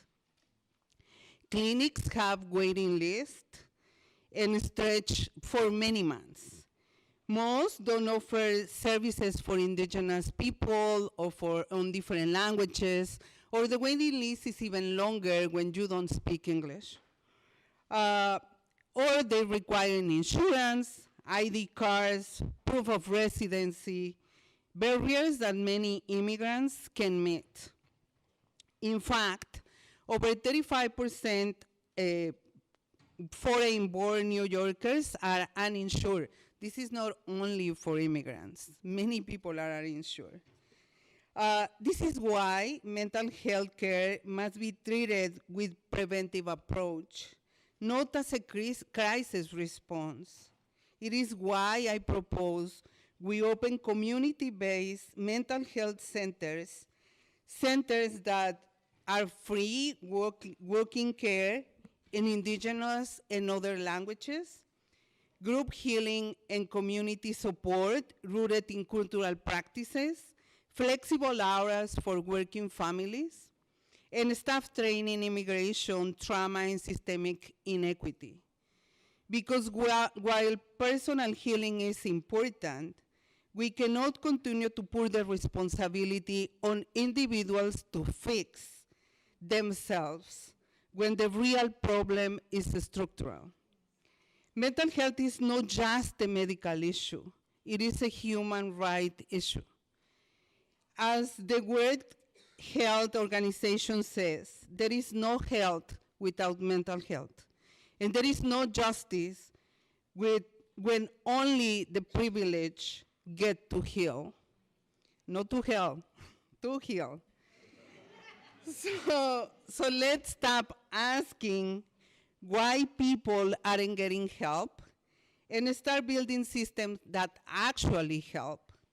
Let's invest in care, not in crisis. Healing, not punishment.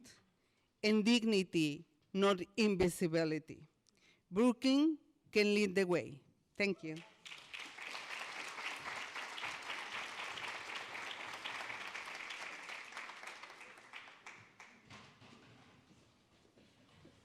All right, now we want to hear from all of you. Anybody have any ideas for Brooklyn? All right, we're going to have two people from the Center for Urban Future going around with mics, so raise your hand. I just want to kind of mention a couple of ground rules. First of all, can we get a hand for all the great speakers so far?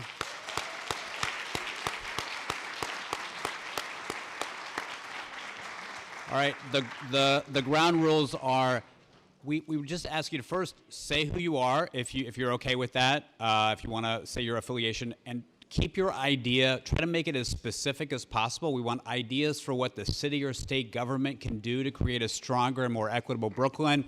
And we'd really appreciate if you keep your idea to 1 minute so we can get to as many people in the audience as possible. All right, I'm going to let my team just go to whoever has their hand up.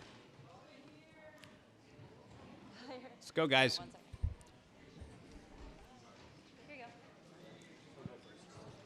Hi, my name is Tiara Mack. I'm the Executive Director of the Pitkin Avenue Bid in Brownsville. And I think the city or state should create a tax abatement for commercial property taxes for property owners who are providing leases that are rent reflective of the abatement to business owners who are either underrepresented and from a low to moderate income zip code, with preference to residents of the district. The benefits of this would include more fair and transparent leases, as well as an opportunity for people who wouldn't ordinarily be able to lease a storefront, the opportunity to have a lower rent. Because commercial property taxes are the biggest overhead for a lot of property owners on commercial districts specifically. Thank you. Thank you. All right, we got an idea over here. My name is Juan. I am a proud community member in Brooklyn. I found out about this event because it's interesting. So one idea that I have is to create more co-working spaces and subsidize them for people who want to start their own business or run them.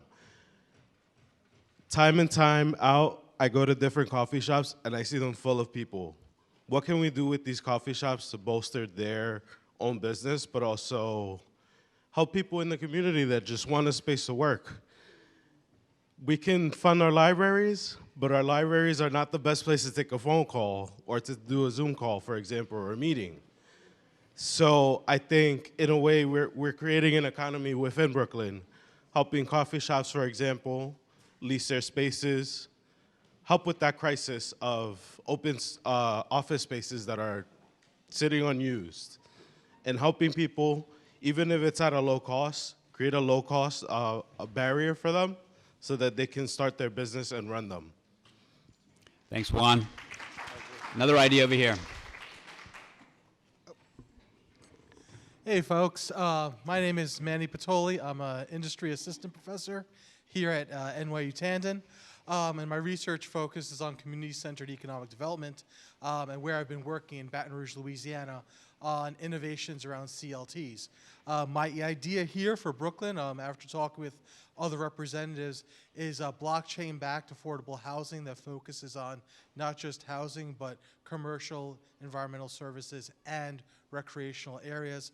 We have a lot of properties that could be land banked that we can use to maintain affordability, not just for housing, but for other purposes, like our colleagues have already mentioned today. Thank you. Thank you. All right,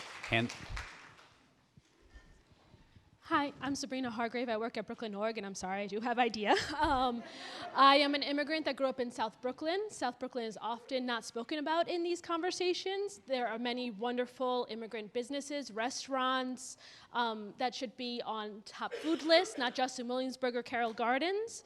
Lots of businesses there that should be getting micro grants and grants to kick off. And also from the transportation bit, there's lots. I live at the end of a bunch of different trains, and a lot of residents are taking buses, 45 minutes just to connect to go to work. I would like more infrastructure and express bus service, if not more rail service, light rail service into areas including Sheepshead Bay, Brooklyn, and thinking about Canarsie, East New York. Thanks. Thank you.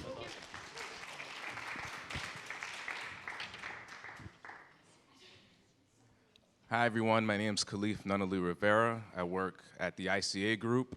I live in Flatbush, and we're part of the citywide Worker Cooperative Business Development Initiative.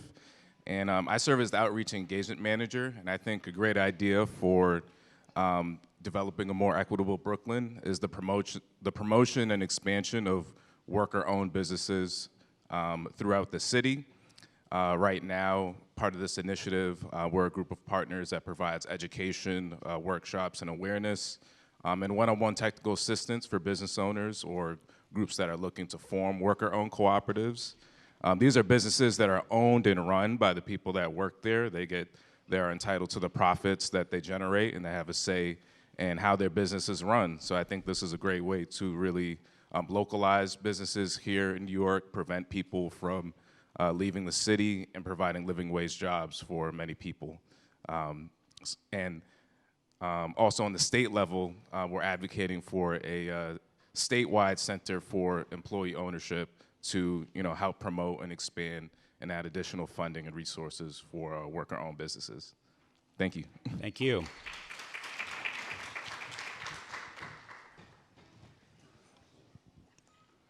Hi, I'm Sonia McElwain. I am a communications manager for SUNY Brooklyn Educational Opportunity Center. We are a free program. We are 2 blocks away. Come visit us. We provide free training in educational and career training like OSHA, GED. We help our students get jobs, but the thing that we're having problems with is getting jobs. Internships will be helpful. Anybody who can help us with OSHA training, those are the ones that we have the most problems with, and all the construction that's going on in New York, we should be able to get internships for our OSHA students. So. Thank you.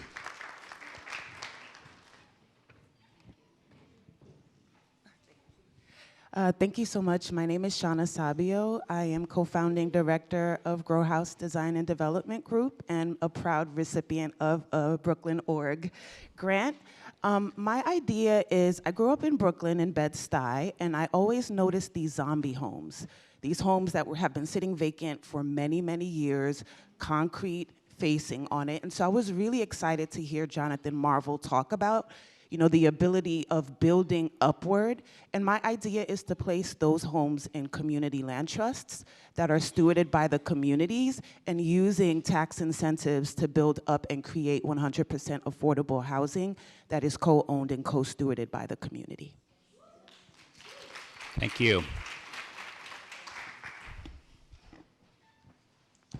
Hi, good morning. James Ellis with the North Flatbush Avenue Business Improvement District. I, too, echo Tiara's sentiments about helping retailers get some sort of tax abatements. But one thing that I also want to talk about is that we got to reduce the requirements for grant funding. All the paperwork that's required to get our reimbursements as nonprofit entities and organizations is exhausting. BIDs are quasi-city, functional organization that are supplementing programs and resources that can't be fed through the city's existing resources. And in that, we have 4 board members on every board in business improvement districts that are city officials or government seats. So the oversight is there. So why do, through MOX and Passport and all these other entities, are we being quagmired with this repetitive paperwork? Good points, good points. Hi, my name is Janine Bardo. I'm from Stanford Community Gallery and Art Space in Bay Ridge, Brooklyn. But I wanted to speak to, I'm sorry, I don't know your name, but what you were just talking about. And it really is about more of the system that we're under and how, when we talk about the land grabs and real estate and how private equity and people are sitting on properties. I think in all of Brooklyn and all of our communities, we have people that are sitting on properties, empty lots for like 20 years, and they know more than we know. They have this knowledge 20 years before we do. And how does that happen? And I think a lot of it has to do with the fact that there's so much money in politics. And how do we change that system? Just thinking about making our voting, making it that we take money out of politics. We have public elections, something like that, where maybe people have more power than the money. And that's just what I have. Thank you. Hello, all you sexy Brooklynites. My name's Jose Garcia. I'm from Brooklyn Community Board 5. I wear many hats. And so couple things I want to point out. The first thing is some of these ideas already exist and we're just not aware. Like, for example, the idea of having a Made in Brooklyn. The Brooklyn Chamber of Commerce runs a Made in Brooklyn store, so that actually does exist. The person that was asking about the climate literacy campaign, NOAA released a guide on climate literacy this past year in 2024. So these things do exist. So one thing that I want to point out is we have a lot of startup ideas that are trying to make these exactly address these issues that are being brought up. One of those programs is the Catalyst program from the Robin Hood Foundation. That's actually today at 4 o'clock if anyone's interested. It's both in person and hybrid online. So definitely watch those demos and see what's going on. And then, is anyone here involved with your local community board? Great, these are the heroes to represent, so make sure you network with these folks. And if anyone hasn't heard of a community board, make sure you get involved with your community board. This is the last month before they take a break for the summer. So your community boards, they are fighting for these issues. You don't know what's going on, make sure you go to your community board. Thank you. Hi, y'all. So I'm the co-chair of CB9's housing committee, so I love hearing all of this. And today we actually have the lien sale where 7,900 Brooklyn homes will be up for sale for private developers only. So one of my strategies or ideas is how do we make these options public sales? So people and community residents have the option to go to their homes or neighboring homes that have been vacant for 20 plus years and be able to come with other community representatives and put money down so that we can put generational wealth in home ownership in perpetuity. So there are options. There's the NYC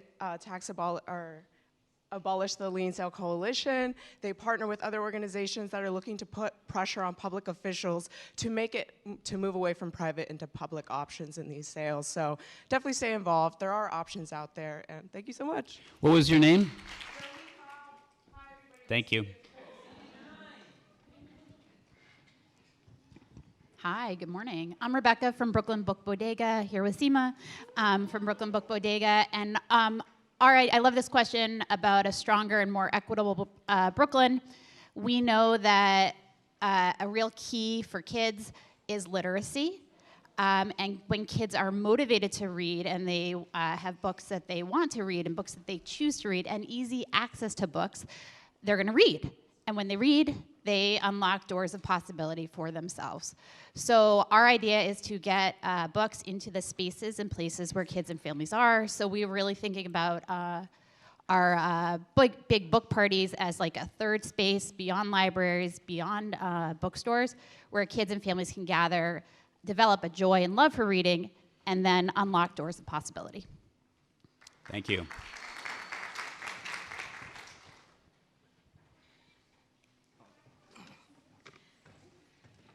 Sorry, hi. Good morning, everyone. My name is Raheem Pickett. I'm one of the Brooklyn managers with the Crime Victim Assistance Program with Safe Horizon. living in Brooklyn all my life, one of the things that I just wanted to speak on today was the small businesses. So even in my own community in East Flatbush, small businesses, they don't stay open. There are probably a million reasons why they don't stay open. I think his name was Greg. One of the things that he brought up earlier was very important to me. Grants that support the creative economy. So I'll use Williamsburg as a more better example, because Williamsburg right now, if you guys don't know, is like very lively. So I would say grants to support the small businesses in other communities could contribute to that initiative and making Brooklyn stronger as a whole. Thank you. Thank you. Good morning. I am Claire Patterson. I serve as the interim executive director of Guyana Cultural Association. And thank you. There's a GT Guyana in the house. Okay, good. So here is the thing. I hear there are vacant houses, lots, vacancies, and we don't have a home. What's up with that? So create a space, a mechanism for non-for-profits who were evicted during COVID to find a home. You know, culture is a mechanism that just supports everybody. It fosters social cohesion. Programs like ours, arts, festivals, storytelling, dance, help reduce isolation and build shared identity. Please help us. Thank you. Thank you. Good afternoon, all. My name is Zhu Kwan, and I'm with CareerWise. We are a nonprofit. I'm here with my colleagues, Joy and Tony. And what I'm hearing is different strategies for betterment of our community. But we're all on the same side. And what we bring is an innovative, robust apprenticeship program that begins in high school. Much like any superstar athlete, they don't start getting courted and scouted after they graduate. It begins sometimes in Little League. So it should be no different with an executive path or a business path. And that's what we do. It's based on the Swiss model, and it is a coalition that we're building, because we work with nearly 70 New York City public schools. We work with the mayor's office of talent and workforce development. We work with unions. We work with training providers. And it literally is going to take a village. One thing we're working on now, how it is specific to Brooklyn, is a borough penetration strategy. A lot of your larger corporations are in Manhattan, but most of your high schools are out in the outer boroughs. And while we work in all 5 boroughs, we have a very great need here in Brooklyn. So we need employer partners. We need apprenticeship slots where we can give these creative, ambitious young high school students a first-row seat, a robust experience that gives them an earn and learn opportunity. Too many times, people from outside of New York come here from all over the world to be successful. And a lot of times they get it ahead of the line in front of local students. So we want to turn the tide of that and give local students a rich experience. Thank you. Hi, my name is Justin Cohen. I'm a board member of Friends of Abolitionist Place, which is the new Cultural Heritage Center on Duffield Street around the corner from here. My idea is about the function and beauty of public spaces that we all share. Ms. De La Uz in the last panel mentioned the BQE, which is an objective eyesore. So is the Long Island Railroad, which goes above ground from Bedford Ave all the way to East New York in my neighborhood, Crown Heights, which abuts Bed-Stuy. And that Long Island Railroad cuts through our communities and destroys it. Many things happen like that all over the country. It's not just here, but we experience it personally every day as we walk under this dreadful 19th century infrastructure. So my idea is inspired by the one misguided year I spent in my 20s in a place called Manhattan, where I lived 1 block from what would become, many years later, the High Line, which is 19th century infrastructure. But somehow, for the wealthy people on the west side of Manhattan, that has become a gorgeous tourist destination, not just an anchor of the community, right? So my ideas for my council member, Chiose and Crystal Hudson, who will be here later, who have very successfully, and I think with a lot of courage and vision, thinking about the Atlantic Avenue rezoning quite differently than other rezonings that have happened in Brooklyn by building up and having more affordable housing alongside this. But I think we need to go further and think about that Long Island Railroad. And so my proposal is called the High Line, but everywhere. The High Line, but everywhere is my concept for rethinking the public infrastructure of New York so that we don't be saddled by our 19th century infrastructure, and we can think about beauty without putting that underground, which we should do, by the way.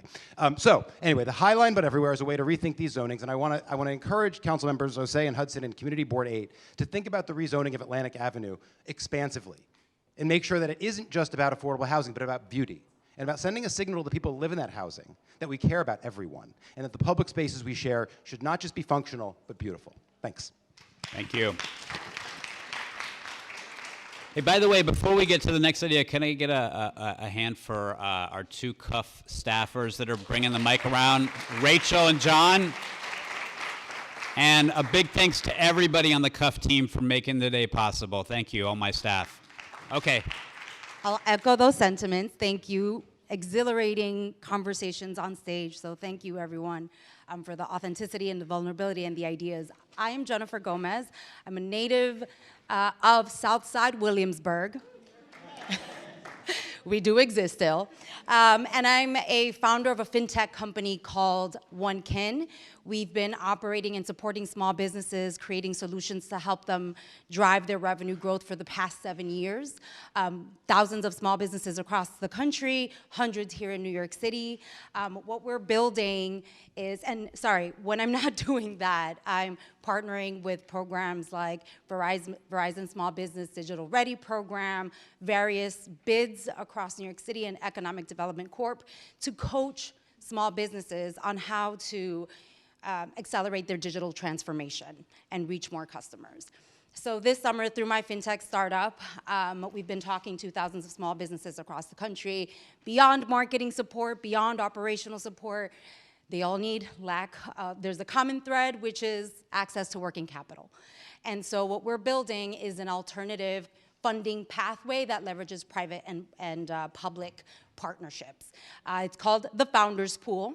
It's a founder-to-founder collaborative funding platform that's inspired by many community saving programs in developing nations. So if you all have heard of the Susus or Tandas or Sociedades, yes, okay. It's a take on that where founders and small business owners can pool resources to help fund each other's working capital needs and help each other get to the next milestone. So this summer we're launching phase 1 of that, which is a rewards program where small businesses are rewarded for business transactions with capital and business critical perks. So imagine a community-powered Amex membership, some of you have those credit cards, where instead of getting cash back and points, for travel, you're getting grants, monthly grants, and you're also getting access to visibility opportunities, free press through our partnerships. Link NYC, actually, who's here, is one of our big partners, and experts, access to workshops with experts. So everything you need to survive as a small business and thrive. So if there are any private partners here, partnerships that are interested in kind of helping us deepen those rewards, deepen the support that we're giving the small business community, I'd love to talk to you. If you're an entrepreneur or a small business, www.thefounderspool.com. Please join our wait list. We'd love to have you a part of our community. Thank you. Thank you. Hi, I'm Erin McFadden. I am a nonprofit consultant for Brooklyn Org, among other people, but also a transit enthusiast. And I've been really appreciating all of the transit discussion happening here. My idea is I would love to push the MTA to capture the real estate value that's going to be added by the IBX for the public through a city and state cooperation, which, we know that takes work. We can do it. What does that mean?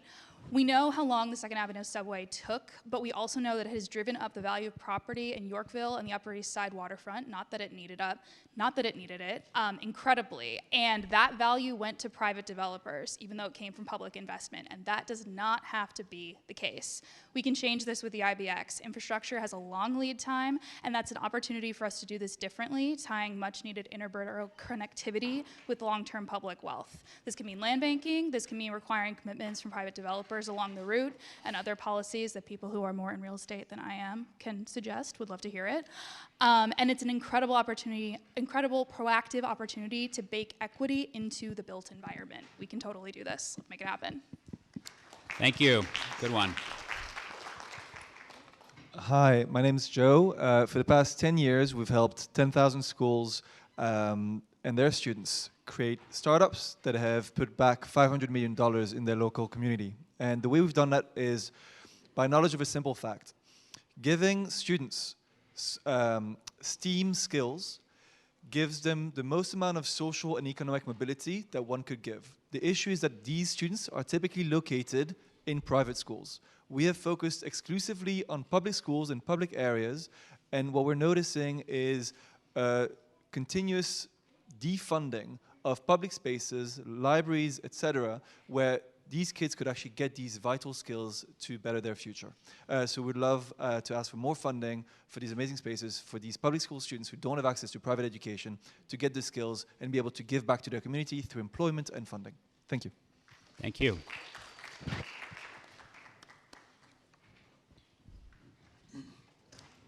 So good morning, everyone. My name is Aziz. I'm the Community and Outreach Liaison for CAVI, which is the Kings Against Violence Initiative.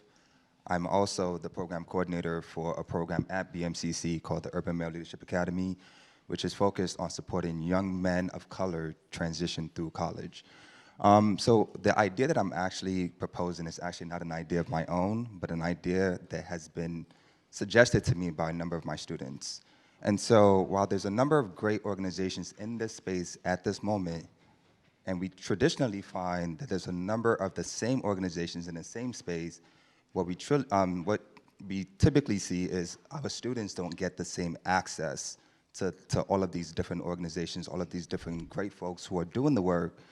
And so what they propose and what I'm going to propose now is actually an interactive platform that folks can see all of the different organizations, fields, and those doing it, right? Because we talk about mentorship all the time, but one of the things that we don't fully talk about is the access to mentorship, especially those that we actually want to work with, right? And so just thinking about kind of like a two-pronged approach, organizations need partnerships, right? If there was one interactive platform that every organization can get access to either have a conversation or make that first referral based on the need of their clients, I think that would be great. And then second, if there was an opportunity for our young folks to also have the same access to that platform where they can reach out, almost like LinkedIn, where they can reach out to someone in an organization, in a particular field, in their neighborhoods and say, hey, I'm graduating high school, I don't know what my next steps are, but I'm interested in this field. Can we have a conversation? Can we have lunch or grab some tea? I think that would be great, and I think that would begin to build a stronger community, right? Not just for our organizations, but also for our young people who are coming up, right? And so that's what I'm proposing. Thank you. Thank you. Thank you. This has been fantastic today. My name is Jake. While I do work at the Federal Reserve Bank of New York on their community development team, I must emphasize that these views are my own and do not represent those of the Federal Reserve. I swear they're going to make me say that before I propose someday, so I just have to always say it. My idea is that New York City or the state should create a housing production fund modeled based off the one that we see in Montgomery County, Maryland.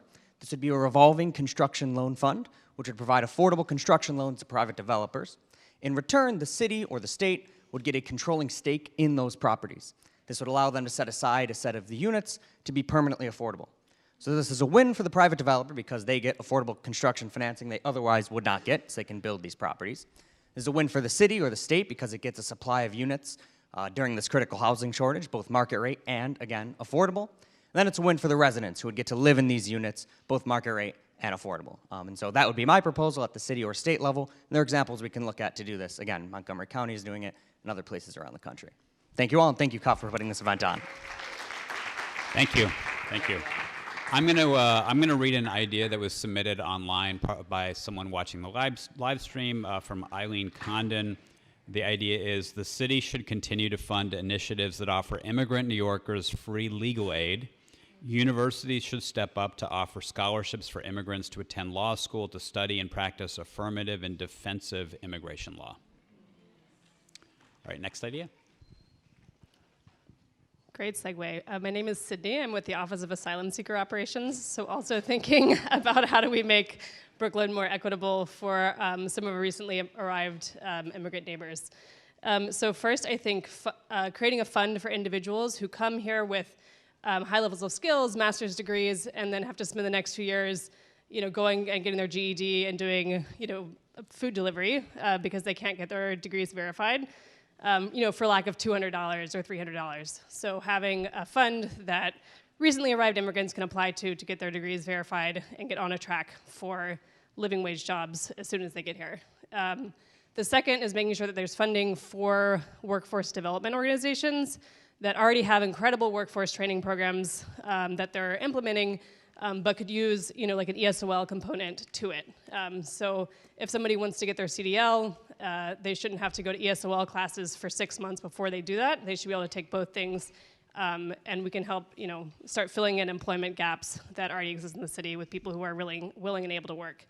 And the third is that we start creating more public spaces, or open up public spaces to immigrant entrepreneurs who maybe want to do a pop-up business idea and see, can they take their entrepreneurial skills from their home country and apply them here? And so some targeted outreach and support for immigrant entrepreneurs who want to get their business on the ground. Thank you. Good ideas. Hi there, my name's Kathy. I'm at New Yorkers for Parks. It's my 4th day on the job, but I didn't want to miss this opportunity to connect with so many engaged Brooklynites and New Yorkers. So I think for a stronger, more equitable Brooklyn, we need to treat our parks and park system as essential infrastructure, just as we do, shout out, as we do transit, schools, and that means for every park, every neighborhood park. Shout out to Morgan Monaco and Prospect Park, but also the parks that have been in neighborhoods that have been historically underserved. It also means connecting to and maintaining our greenways and investing in open streets. And so since CUF asked for actionable ideas, I'll note that there is an opportunity to restore parks funding right now before the city budget is finalized at the end of the month. New Yorkers for Parks will be doing a week of phone banking. There are other opportunities next week. So if you'll check out NY4P, the number 4, NY4P on Instagram, Twitter, LinkedIn, you can see the action. And also if you'd like to connect, I will be around and would love to meet more folks in the parks and climate and public realm space. Thank you. Thanks. Thanks, Kathy.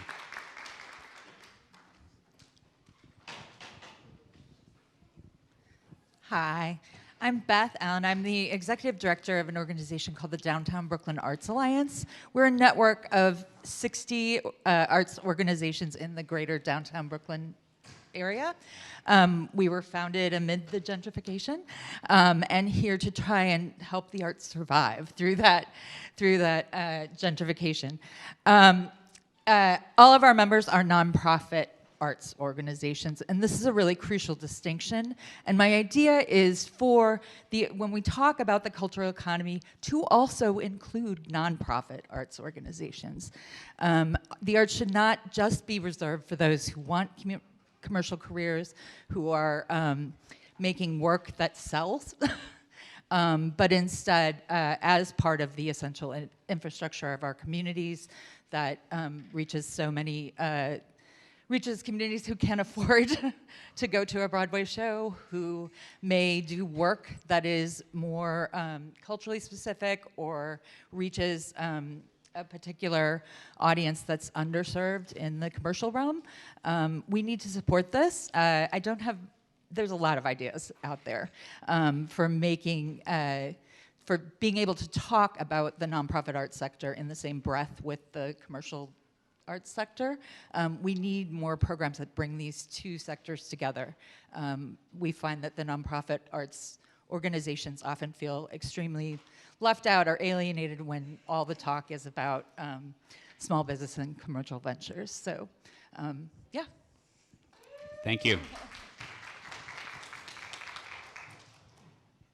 Hi, my name is Melissa Minnick. I'm here with, Community Board 14 in Brooklyn. But my idea is about preventing the prison to shelter pipeline, which is pretty fast and pretty consistent at this point. But statistics show most recently that there's people coming from prisons and jails are basically 10 times as likely to be unhoused as those in the general public. But connection is really the most important. So connecting with people as soon as they have been arrested and as soon as they are in prisons, in jails, via technology. And doing this in a way that we have consistent communication with them, connecting them with legal services, and ways that from the time that they are arrested, that they're in jails, in prisons, that they have connection to the outside world and things that they're going to need upon re-entry. Because that's a lot more important than being able to be just dropped off with a $40 Metro card. That's it, and just being dropped off. That is what often leads to street homelessness and a lot of what people are unable to do anything. But CUCS, that nonprofit, actually has had a pilot program. I'm not sure if it's still around or if it disappeared with the pandemic, but something around reentry coordination services. And it has been shown with that small population to be very, very effective.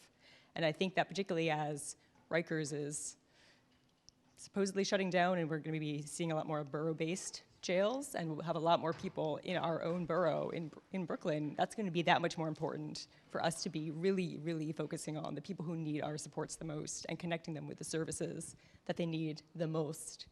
And being able to make sure that, as we're talking about housing for all, that we really do have housing and services, jobs for all. Thank you.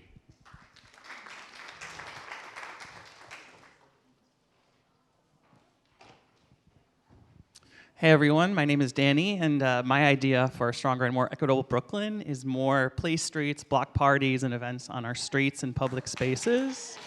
I work for a nonprofit called Street Lab, which for the last 15 years has worked with community groups, block associations, bids, I see some fans here, to host open streets, block parties, community events, bringing people together in public space. We create pop-up reading rooms, drawing studios, communal dining tables that are all portable and pop up. What's happening here today is beautiful. People are coming together, connecting, sharing ideas. This should be happening on our streets, on our blocks, so that people can come together. There are people who have eyes on the streets, making safer spaces, creating opportunities for kids to come together and know their neighbors. We're doing this already, but we would love to be doing more of it, connecting with other nonprofits, with government officials, philanthropy. We're small, and we want to be bigger, so if you have any ideas, I'd love to connect with you as well. Thank you. Uhuru. Uhuru means freedom. My name is Nkululeko, and I'm a member of the International People's Democratic Uhuru Movement. It was an organization that was created to defend the democratic rights of the black community to have self-determination. We understand that today our right to self-determination is under attack by the city government, by the state government as well. And our idea to create a stronger and more equitable Brooklyn is to defend the democratic rights of the black community, which are under attack. We don't have community control over the schools. The mayor controls the schools. And we need city officials, elected officials that look like us, to actually represent us and not represent corporate interests like Uber or luxury development, luxury condo developers, real estate developers, because that's what Crystal Hudson is doing, that's what Cheose is doing. We need to give more power to our community boards, and we need to hold our city officials accountable because they're selling out the democratic rights of the black people to control our community, to even park on our blocks, but to Uber. We can't even park on our street because a corporation has a space in our community, is occupying space at the expense of the people. We must remember the original inhabitants of Brooklyn, the Lenape, who were removed. Must remember that Africans were brought here as enslaved captives and that reparations have not been made. So the problems that we are facing today, we have to look at it within that context. And we have to look at it within the context that our right to democracy is under attack because we don't have self-determination. And we must hold our elected officials accountable because they're selling out the interests of our community for their own political interest. Principal Hudson wants to be Speaker of City Council. All right. And we have to make sure that those elected officials represent the people who they say they're supposed to represent. Uhuru. Thank you. Thank you. All right, we've just got about 3 or 4 more minutes left, so keep your ideas really short, please. Good afternoon, everyone, or morning/afternoon. My name is Gina Jefferson, and I am the founder and CEO of Just As I Am Youth Empowerment, it's AKA Jaya Youth. I'm a Brooklynite, and I want to first say ashe to all of these ideas because it reminds me of growing up in Brooklyn and the block parties and the community centers and the dancing and all kinds of activities that I had as a child. My idea is focused on space, creating space for community programs. So Jaya is a personal development and leadership program for teens and young adults, but we co-create with youth to bring mental health services, mental health education and literacy, and healing equity to other youth and families in Brooklyn. However, since COVID, we also lost our space. I lost my home since COVID in Brooklyn. And so what my idea is, as we think about affordable housing, along with building a new building, should be building a community space and building spaces for CBOs to live in. Because these buildings are being filled with, people from outside the community coming to New York to build their careers, but what about the families who still need support in their communities? So mental health is a very, very serious issue. I think you all know this. And it starts with helping our communities make mental health a more common conversation. And so our young people are able to have conferences, lead workshops, lead all kinds of services to their community, but we need a space to do it in. So I'm wondering, with all these buildings coming up, can there be more spaces? Can we incentivize the builders and contractors and incentivize them to make spaces for community programs? Thank you, Gina. So I'm just going to build on what you just shared because I think it's spot on, which is I think the word that I think about as we're all speaking is just this notion of flourishing, is what does it take for a community to flourish? And I think we've talked about young people, we've talked about older people, we've talked about immigrants, we've talked about the arts, we've talked about small business owners. I live on a block in Bed-Stuy and have about a mailing list of 90 folks who live on blocks surrounding the old girls' high school, which is now an adult learning center that serves all kinds of different vocational programs. Mostly, my guess is that most of the folks that are attending programs there live outside the community, they come there. There is discussion on what's going to happen on a site, and we recently learned that there's going to be housing built on the back lot of this school. Now, this school is owned by the city, and so the question that we're trying to now raise is, what can we think about in the way of yes and? Yes, we need housing, and we need community centers for people in those communities to flourish. And I just can't help but think about imagining if our communities had public spaces that were invested in, like the Highline you raised, right? For the communities, though. So like the the old B. Altman's in New York City, for those of us who are New Yorkers, was made into this gorgeous library serving business. It's a business library. Imagine if every single community, when public space was available or warehouse buildings sat there for decades like they do, cities decided, I'm going to invest in that building and we're going to create programs and use outdoor space so that we have really robust, rich places for people to gather of all different sorts. And I'm just going to leave you with this image. For those of people who go to Chinatown, if you ever go to the park on Baxter Street in Chinatown, it can make you cry. You see old Chinese men playing mahjong. You see women playing their harps, right? You see kids playing soccer. And it gives me goosebumps because I think those old men would be sitting in their tenement houses like they do in my community, never connecting but for that park. So I think we need to think more expansively across different disciplines, different populations, arts, corporate, instead of them pitting us against each other. I was at, I'm sorry to say, a community board meeting last night where my councilman said to a group of us who are really trying to work with him, are you homeowners? Well, I'm here to try and get you renters to get housing.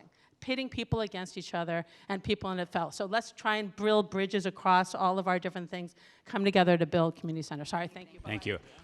All right, well, I knew this was going to be my favorite part of the day. You have so many great ideas, so many great Brooklynites. Thank you for sharing your ideas. Unfortunately, we are out of time. We did this 45 minutes. It was fantastic. Thank you all.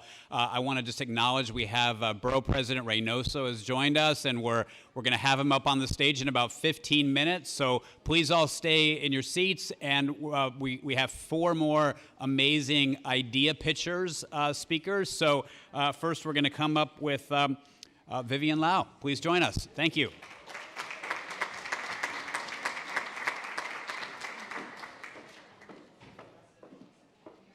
Shout out to all of you for those amazing ideas, and thank you for having me here today. My name is Vivian Liao, and I'm principal of a Brooklyn-based housing firm called Ilanthus.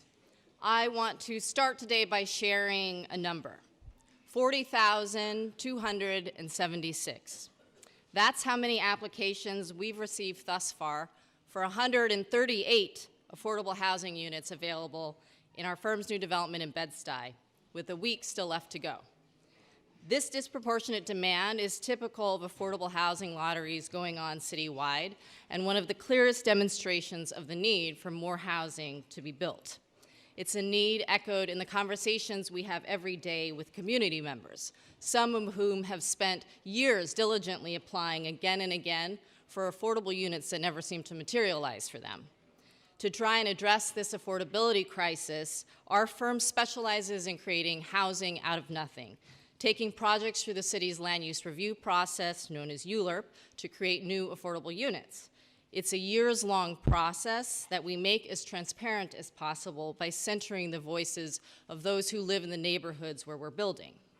As we do, by far the most frequent question we get is, affordable for whom?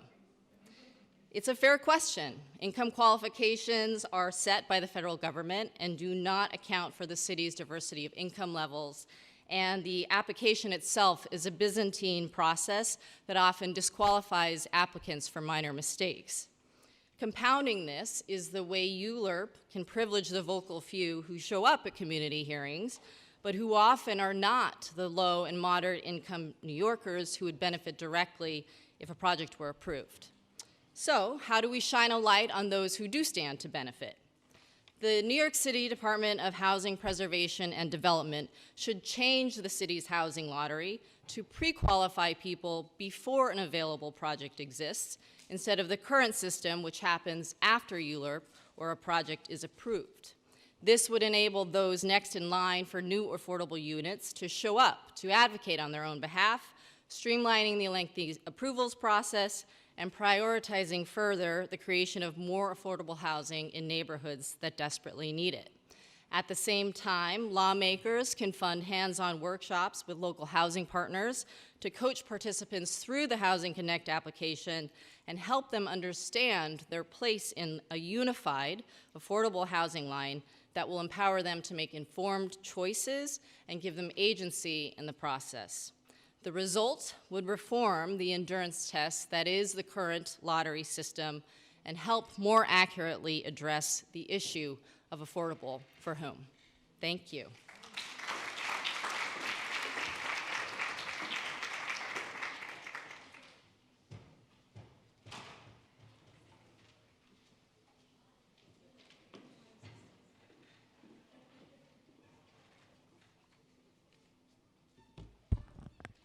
Hello, everyone. I'm Asenet, and I'm from El Puente.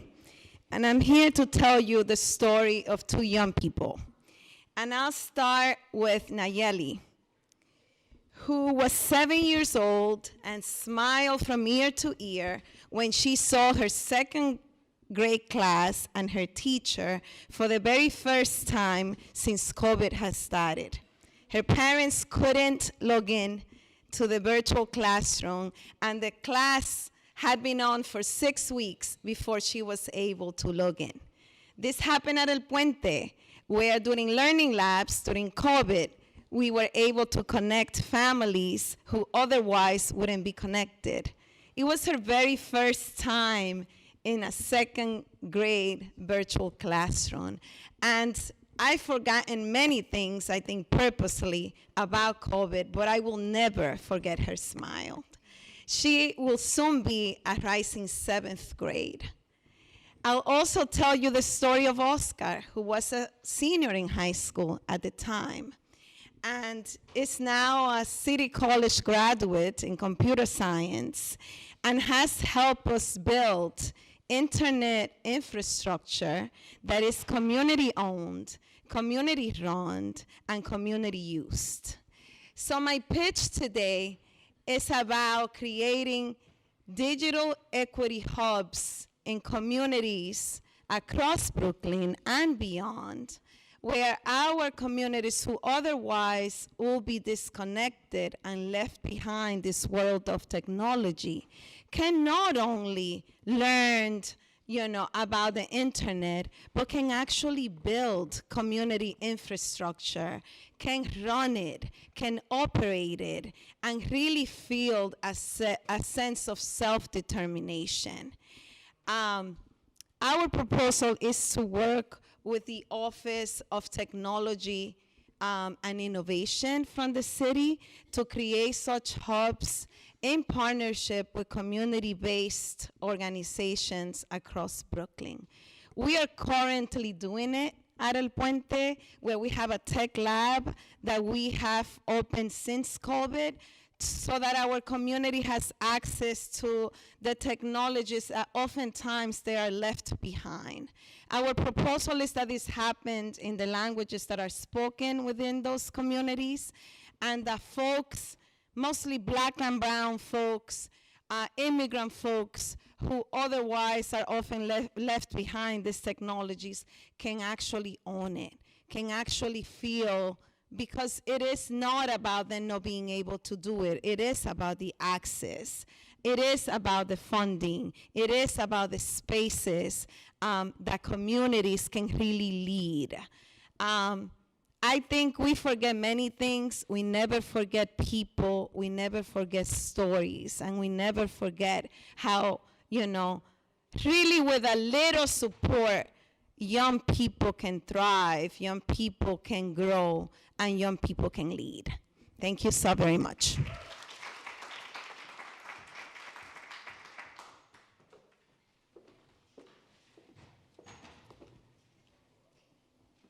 Hello, everybody. Hi. I'll tell you about artificial intelligence today. We've not heard about it very much yet, yeah? So, AI is increasingly shaping high-stakes decisions, like who gets a loan, housing, a job, or access to public benefits.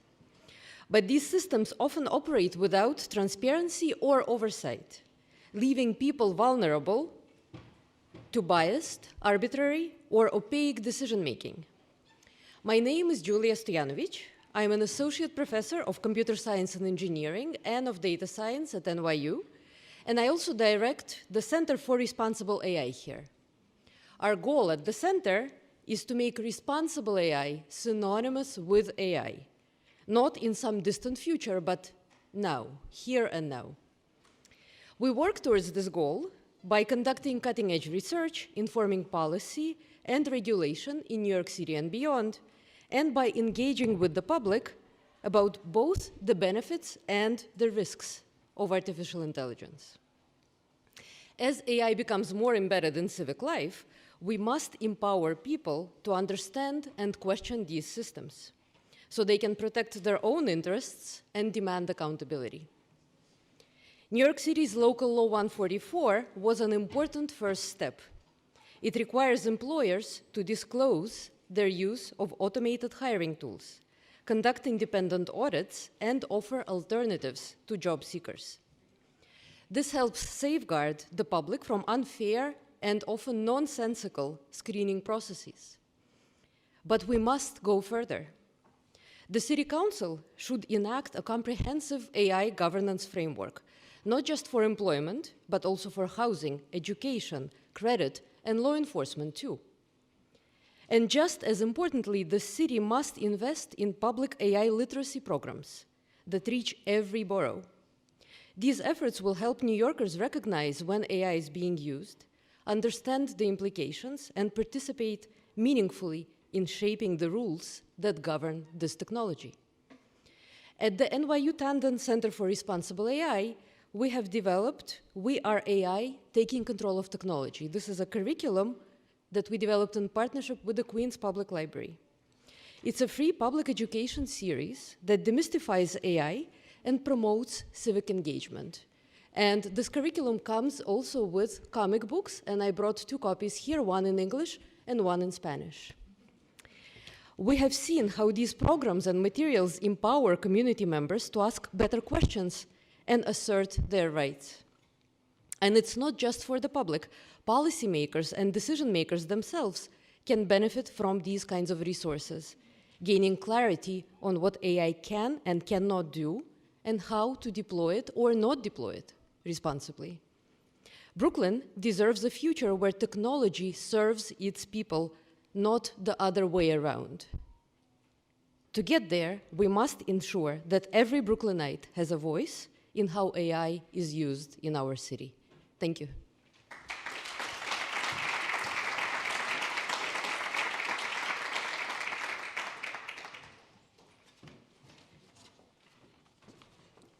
Good morning. Good morning and happy Tuesday, if it can be one. My name is Ramik Williams. I'm co-executive director of CAVI, Kings Against Violence Initiative, a youth development organization based in Brooklyn, founded by Brooklynite Dr. Rob Gore. And I'm here to talk with you about the future of Brooklyn and young people and the role that they play in it, and the role that we play in it as adults and caretakers. And I think we can all agree, especially during these times, that none of us built these challenges alone, and none of us will solve these challenges alone. And as former US Ambassador said, Bill Richardson said, we cannot accomplish all that we need to do without working together. In Brooklyn, young New Yorkers of color and those residing in public housing require additional support to access pathways to success. A staggering 62,000 young Brooklynites between the ages of 16 and 24 live in households below the federal poverty line, a higher figure than in any other borough.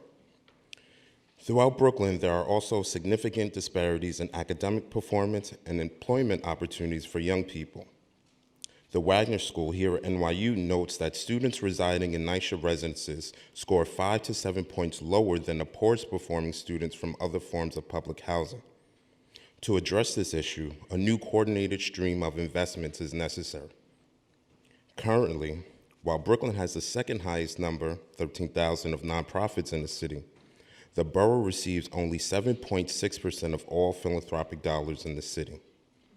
This is insufficient to help young people, none of whom asked to be born. That's the challenge. And as writer Maddie Stepnotic said, unity is strength. When there is teamwork and collaboration, wonderful things can be done. So here's my idea to solve the problem. As adults, including those with children and those dedicated to their care, We bear the responsibility and possess the opportunity to establish an ecosystem that upholds proven practices to safeguard children and develop innovative solutions to facilitate their successful transition into adulthood. Given the swift, and as some may argue, timely changes currently being implemented in Washington, D.C., now presents a pivotal moment for Brooklyn to meet this challenge head on.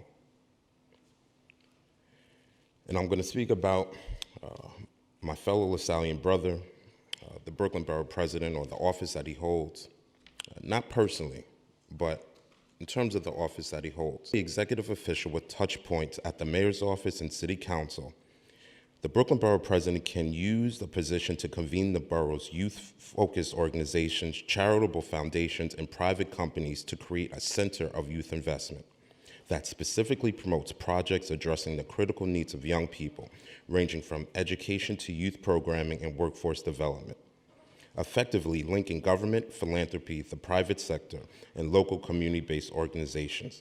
This youth-oriented hub would be dedicated to addressing the challenges that young people face as they transition into adulthood.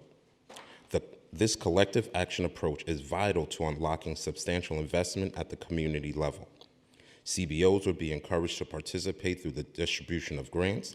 At the same time, the private sector, in need of a skilled labor force, would be more inclined to collaborate and provide funding with the involvement of philanthropic foundations to undergird this endeavor. In this way, this new office, this new hub, comprised of a trinity of donors, funders, and change agents, can collectively empower young people and ensure that Brooklyn's future leaders receive the support that they need. It's not simple. It may even not be easy. But as author and historian Everett Hale said, coming together is the beginning, keeping together is progress, working together is success. Thank you.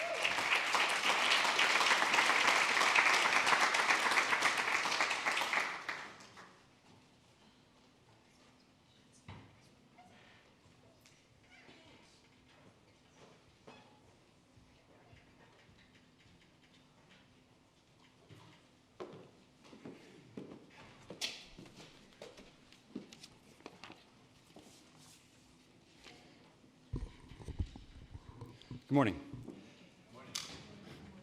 It's a pleasure to be here. I'm Nick Colvin, the CEO at Link NYC. And first I want to say a big thank you to the Center for an Urban Future, Brooklyn Org, and Valley Bank for making today's event possible. As a proud sponsor of today's activities, Link NYC is thrilled to support this kind of important conversation about equity, innovation, and the future of Brooklyn. Today's focus on strengthening Brooklyn and advancing equity is exactly the kind of conversation that we need to be having more of. Real progress happens when local leaders come together to share ideas and forge new partnerships. Link NYC began with an idea about 20 years ago. How can we use the existing network of payphones in the streets and the sidewalks to provide free Wi-Fi? It may have been an event like this where that was first expressed. That simple kernel of an idea grew and expanded through the collaboration and commitment of public leaders and private enterprises into one of the largest and fastest free public Wi-Fi networks in the world.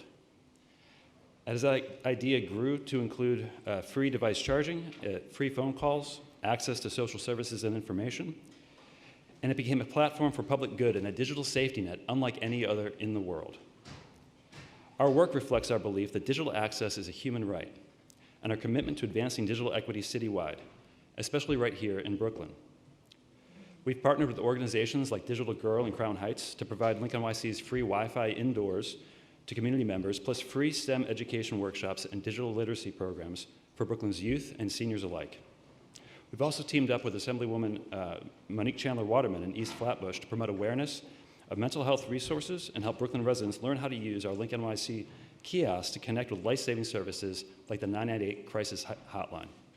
And through our Link Local program, we've provided more than $16 million in free street-level advertising to over 2,000 small and community-based businesses and nonprofits citywide, helping to boost their visibility for many of Brooklyn's small businesses, their owners, and community services organizations, the folks that make up the backbone of this borough. We've seen firsthand how these partnerships help us all meet the very real and urgent needs of Brooklynites. And that's why events like these matter, because closing these gaps, whether in access to connectivity, housing, or economic opportunity, requires bold ideas and committed leadership. Unfortunately, Brooklyn has no shortage of either. I'm honored to introduce our next panel, moderated by the Center for an Urban Future's Eli Dvorkin. He'll be joined by Brooklyn Borough President Antonio Reynoso and Council members Rita Joseph and Crystal Hudson, leaders who are helping shape what's next for the borough and the people who call it home. Thank you again for joining us here today, and we're proud to partner with all of you in this crucial work.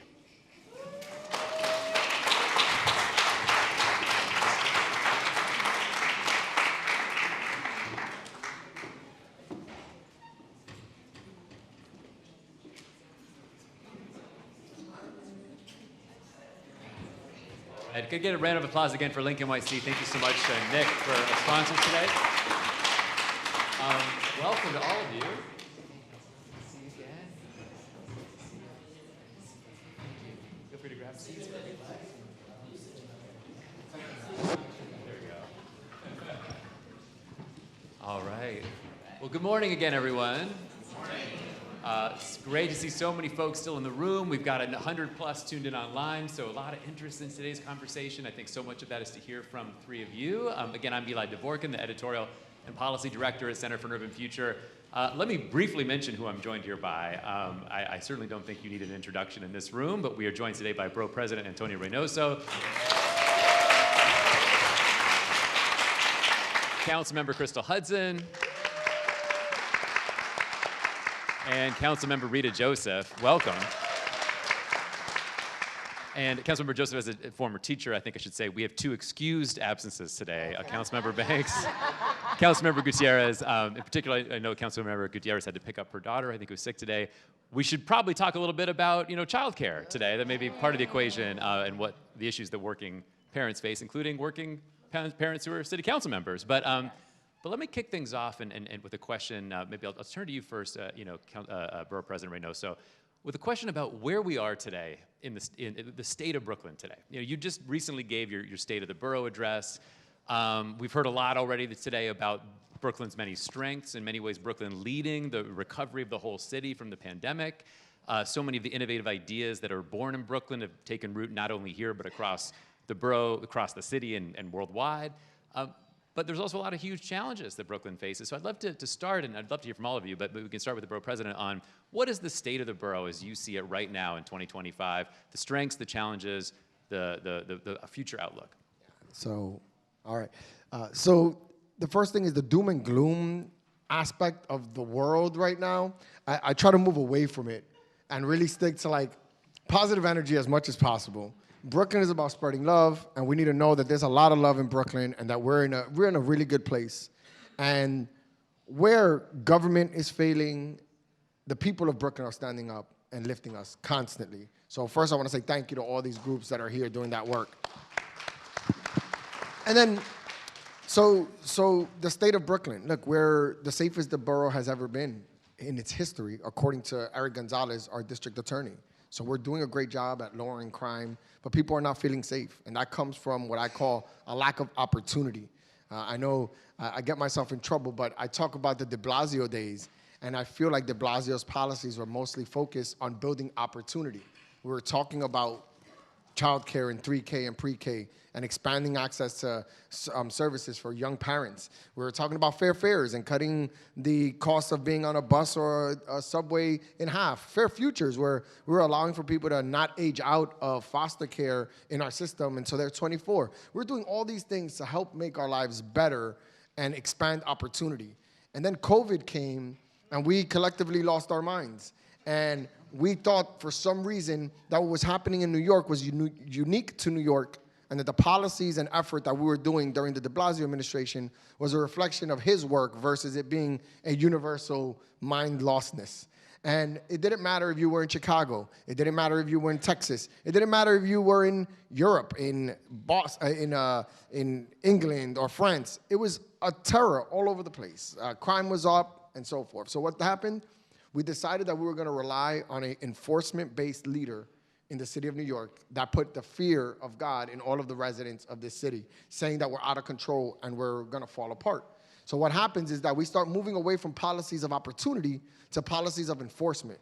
We stop thinking that the way we solve for them is social with social services, a safety net, giving people opportunities, and it's about throwing cops everywhere to solve for our problems. And what we're dealing with now is this over-enforcement, this 200 beds in Bellevue, now only 19 beds for mental health services. We're not building housing enough. We're cutting education constantly. We don't support our guidance counselors. All these things are happening. It's because we put our trust in somebody that only knows how to solve for things with police. And I think that the organizations here that have been suffering through it, they don't get paid for a year. They take a long time before they get their payments. They're doing this work to compensate for that. And once we get good leadership in it, you will no longer need to be compensating to just get to equality. You will be doing work to surpass the work that needs to happen so that the base will be different. So that's how I see the future of Brooklyn. Thanks, Borough President. Yeah, I'll turn it over to both of our council members. Maybe I'll ask a little bit of a specific question, Councilmember Hudson. You know, the thing that we've heard maybe most today of all the challenges that Brooklyn faces is affordability. And the numbers bear that out. You know, we know that half of all Brooklynites are rent burdened. We know that we haven't produced enough housing at all, you know, levels of affordability. You've taken some real action around this. The council collectively around City of Yes, you know, you personally supporting housing in your district. And I noticed a quote from you in the New York Times recently talking about a culture shift, as you described it, around housing. Are we seeing enough of that shift right now? Are we doing enough as a borough and citywide and statewide leadership to invest in housing? Where do you see Brooklyn moving forward to produce the housing that Brooklyn residents need to live here? Thank you for the question. I think as both you and the borough president have already noted, Brooklyn is leading in a lot of different areas in a lot of different ways, and also with housing. Part of the problem, though, is that Brooklyn cannot alone take on the burden of delivering all of the housing for all of New York. And so other areas, other communities, other neighborhoods, other districts, other boroughs have to also do their fair share and produce more. So there's always an opportunity to do more. But I think we've done a lot here in Brooklyn. We will continue to do a lot. And, you know, like I said, Brooklyn is delivering. We just approved a rezoning along Atlantic Avenue, and not only was it a community-led rezoning, but we were very intentional about the specific levels of affordability to actually address the displacement of Black people in the community. So we set the area median income levels to address the needs of Black families and how much Black families make versus white families in that particular corridor or along that, or in that catchment area of the rezoning. And that's because we want to be intentional and deliberate about undoing many of the harms. We can't undo all of the harms that you know, many different communities, but particularly Black communities in Brooklyn have faced over generations. But we can, you know, incrementally make change and make better decisions moving forward so that we can actually address the needs of everybody. Thanks, Councilmember. Councilmember Joseph, you know, turning to you a little bit on one of the other themes that the borough president brought up around education. You know, there have been some big fights in government, to say maybe it's even an understatement, around funding for early childhood education. We also know that at the same time, New York City spends more per pupil on instruction than anywhere else in the country. And when you look at the results that we get in our school system, I don't think that most parents feel like we're necessarily getting our money's worth there. So I'd love to ask your thoughts about whether it's early childhood or K through 12, if the next mayor really wants to be known as a champion of quality education in Brooklyn, what's your advice to them? What are we not doing that's not allowing our dollars to go further? Where do we need to put more investment going forward? In our early childhood, as an educator, I've always said if your foundation is strong, your top is going to be strong. So if we continue to invest in early childhood, making sure all the resources are there, the teachers, even our preschool special education, and anyone who follows me realize that when I came into office, we had about 700 students with special needs sitting at home with no classroom. We've changed that under my leadership because it was important, making sure they get their mandated service. We still have 7,000 students that have not received at least one of their mandated legal service. That's not a good thing for us. Pay parity was something we fought on, making sure that the private providers were getting paid with the same thing with public schools, which is a pay parity called 4410. That was also important. You have to also build up the workforce, make sure they have living wages, and that's where the affordability comes in, right? If people cannot afford to live here, and I think the last report for Robin Hood was a family has to make $37,000 in order to live here. So raising wages is also tied to how I can afford early childhood. Can my kids go to school here? Do I have to live? So that's part of the displacement, which is a package of things. It cannot be one thing. It has to be a holistic approach on how we look at education. Investing in schools that are also underserved, right? And that was one of the things we did, change the FSF formula. The FSF formula, which is Fair Student Funding, has been used for the last 20 years. When we got into office, we had to change it in order to meet the students with high need and poverty areas. So when you looked at funding for schools, they have to be equal for you to get better outcome. You'll find that other affluent neighborhoods, they're able to raise $600,000, $2 million. But districts that were less fortunate that could not do that, they were getting less. So we changed the formula. We were hoping the state would do the same with the foundation aid. We're getting less with foundation aid. So the investments have to continue to be in early childhood, investing in our workforce, investing in our educators, and engaging parents in this educational journey is also going to be very important. This work cannot be done with just us leaving parents outside. That's why I love community school models, because it's a holistic approach where you engage every single person in the home, whether it's the child, grandparents, everyone is part of that journey. So yes, we do spend about $32,000 per student, but it has to start at the very bottom and work its way up. I hope that makes sense. Yeah, you're welcome to jump in on the education question, Borough President, yeah. Yeah, I just also want to be careful about what we measure as success in the city of New York. We are the beautiful city that everyone wants to come to, including immigrants that get here in the 4th and 5th grade and are asked to take a standardized test in English immediately when they're here, introduced to the public education system as failures for not being able to pass English exam, for example, in the 5th grade. And that's going to be a 1, or a 1 in our system of grade levels and so forth. I asked the state, when I was a council member, to delay any testing to any new immigrants that enter our school for at least 3 years so they can get more proficient in a lot of the language classes and so forth. I was told by the state, no every single time. But we just gotta, that's not happening in other cities. It's happening here. We have the most diverse people. We have people that are struggling the most, that are looking to get out of whatever hole they're in by coming to this amazing city. So we just have more challenging students that need our support. And I agree with the council member, the pay for teachers. The best teachers want to get paid, and they're going to go to where the money is. It's the way life works. And if we were to increase the pay of our teachers, and we're challenging Long Island and Westchester for the pay, I think we keep a lot of those good teachers. And right now, I want to say all of our teachers are great, is what I would love to say. But we have young teachers mostly that are starting their lives here and then quickly go find more money and opportunity in other locations. They leave after 5 years because the workload is a lot. Lack of support, they need more support. And just to piggyback off of you, it was the federal government that changed that rule, that made it where students come in. It used to be 5 years where students didn't have to be tested in English language learning, in English, in ELA, but they are tested in math because math is considered universal, right? But they are also provided with interpreters and dictionaries to make sure they have it, but it's not enough. And just one quick add, we need pay parity for early childhood educators as well, because they're not making as much as teachers in schools are making. So let me, Councilmember President, I want to follow up on something you said earlier. I mean, you talked about the need to create a rezoning on Atlantic that would meet the needs of all the families there, in particular the black families that are facing the greatest pressures of displacement. You know, the data in Brooklyn really bears that out. I mean, Brooklyn's lost 10% of its black population over the past decade, even as the borough has grown significantly. And with families with children, black families in particular with children, those numbers are more like 18% just since 2019. You know, so we know that unfortunately Brooklyn is losing many of those families that have made Brooklyn great. You wrote, as a council member, a black agenda for New York City. How do we change that? Well, we invest in a black agenda for New York City, I think, first and foremost.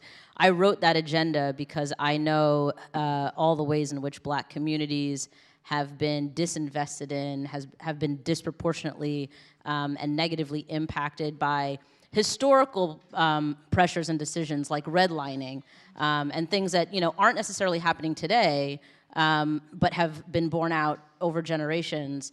And I know that if we have the political will to actually change the policies, the laws, the practices that we have in place, then we can actually affect change. And one example that I'll give is the very first piece of legislation that I passed as a city council member was to address the Black maternal mortality rate. Now, you cannot legislate only for Black people, but when you center the people who are in greatest need, then everybody benefits. And so I passed a law to make information and access to doulas and doula care accessible to everybody giving birth in New York City.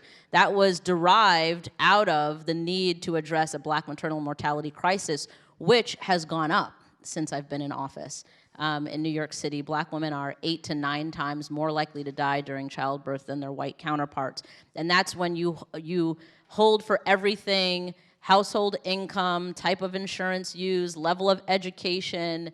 It is really about racism and implicit biases that the medical industry has about Black women, and the assumptions that are made about our ability to bear pain and all sorts of other things. But that is an example of, when you have a Black agenda and you are focused on undoing all the wrongs that the Black community has felt writ large, then you can actually pass laws that benefits every single person.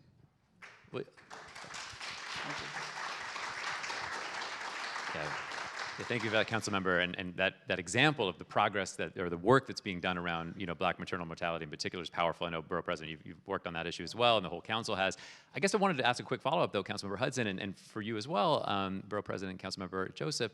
What's next for that agenda? Is there an item that you think, look, if a candidate for mayor is coming to you now and saying, I want to be seen as a champion of closing the racial wealth gap or boosting the ability of Black families to stay here in Brooklyn, but we haven't gotten to some of these agenda items yet, what's next? Well, I'm so glad you asked, because I will say I was the first elected that I know of in New York City, or probably the state, to create a Black agenda. And since, almost everybody now has a Black agenda, which is a great thing. This is like the type of thing that you want to be copied for, And so there were a group of Black elected officials at both the city and state level that convened and actually brought the mayoral candidates before us, just as legislators, to say, what is your Black agenda? What are you going to do for Black people and for the communities that we represent? And almost every mayoral candidate has their own Black agenda, but they've also committed to uplifting what we're calling, we have it at the city and state level, we call it a Black print.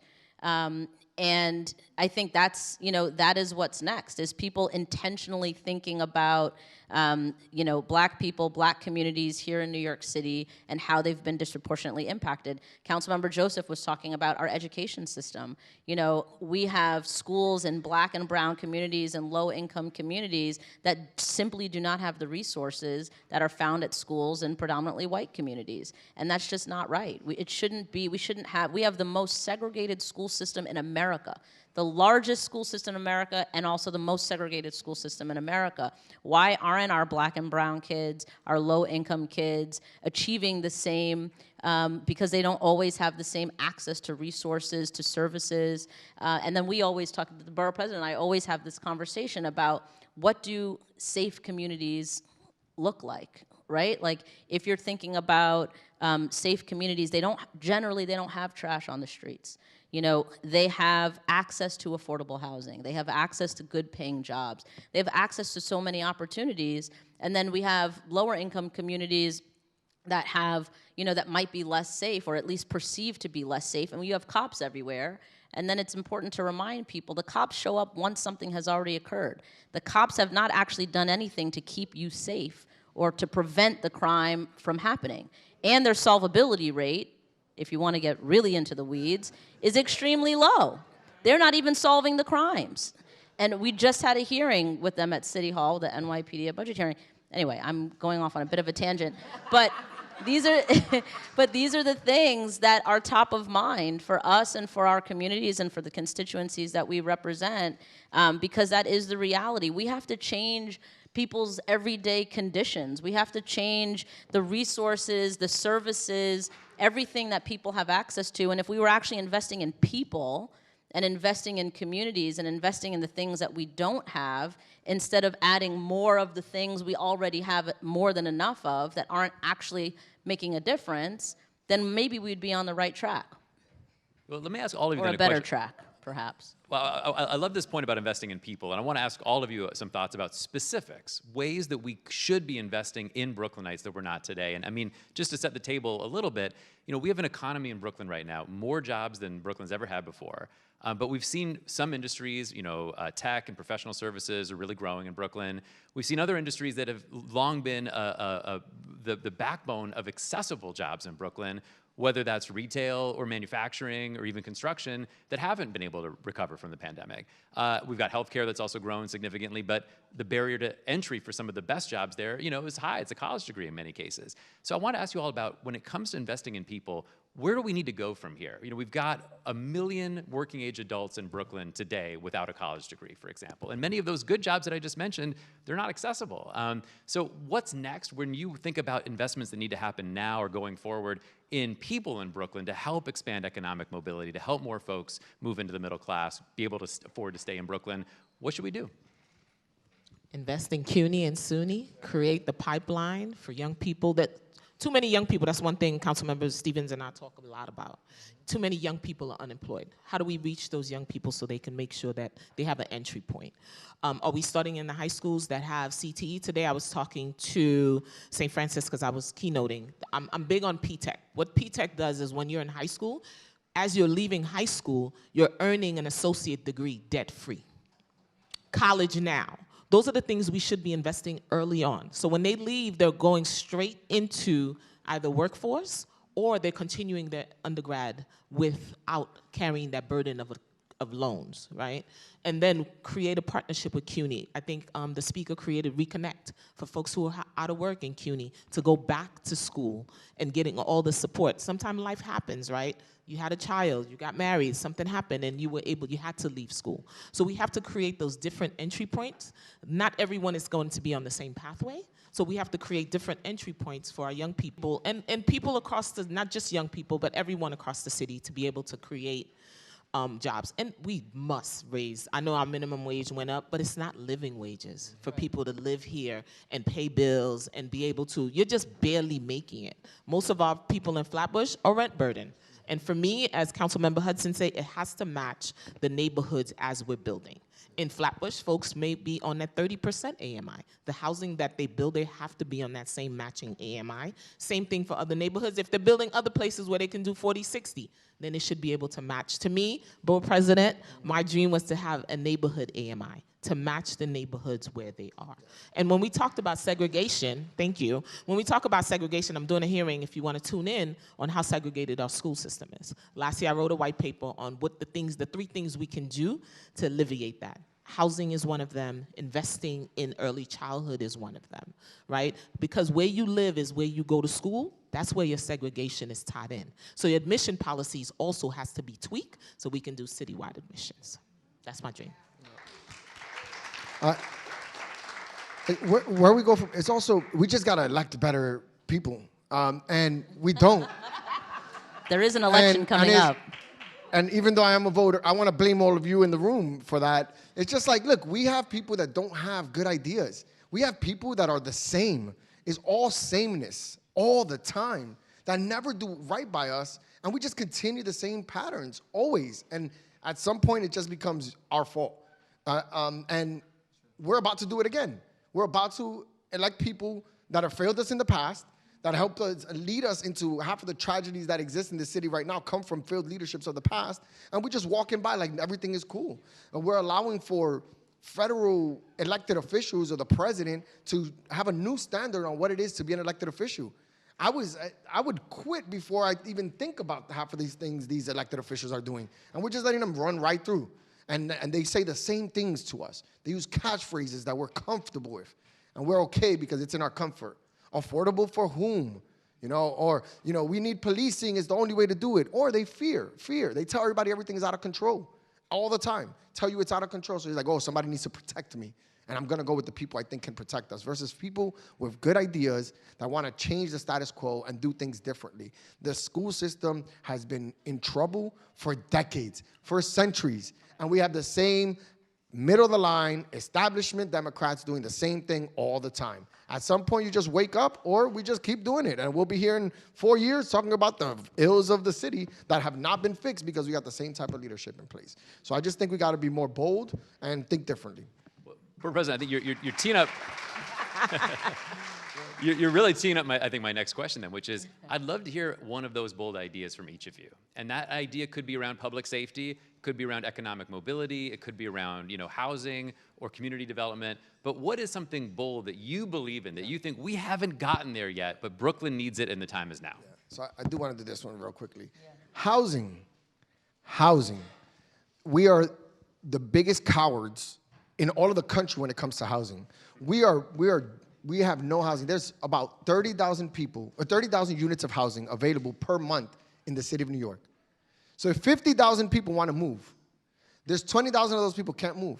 And if they are poor, the poorer 20,000 is always the ones that are left out, because the other 30,000 are going to find their apartments because they're going to pay more than the people that are out of it.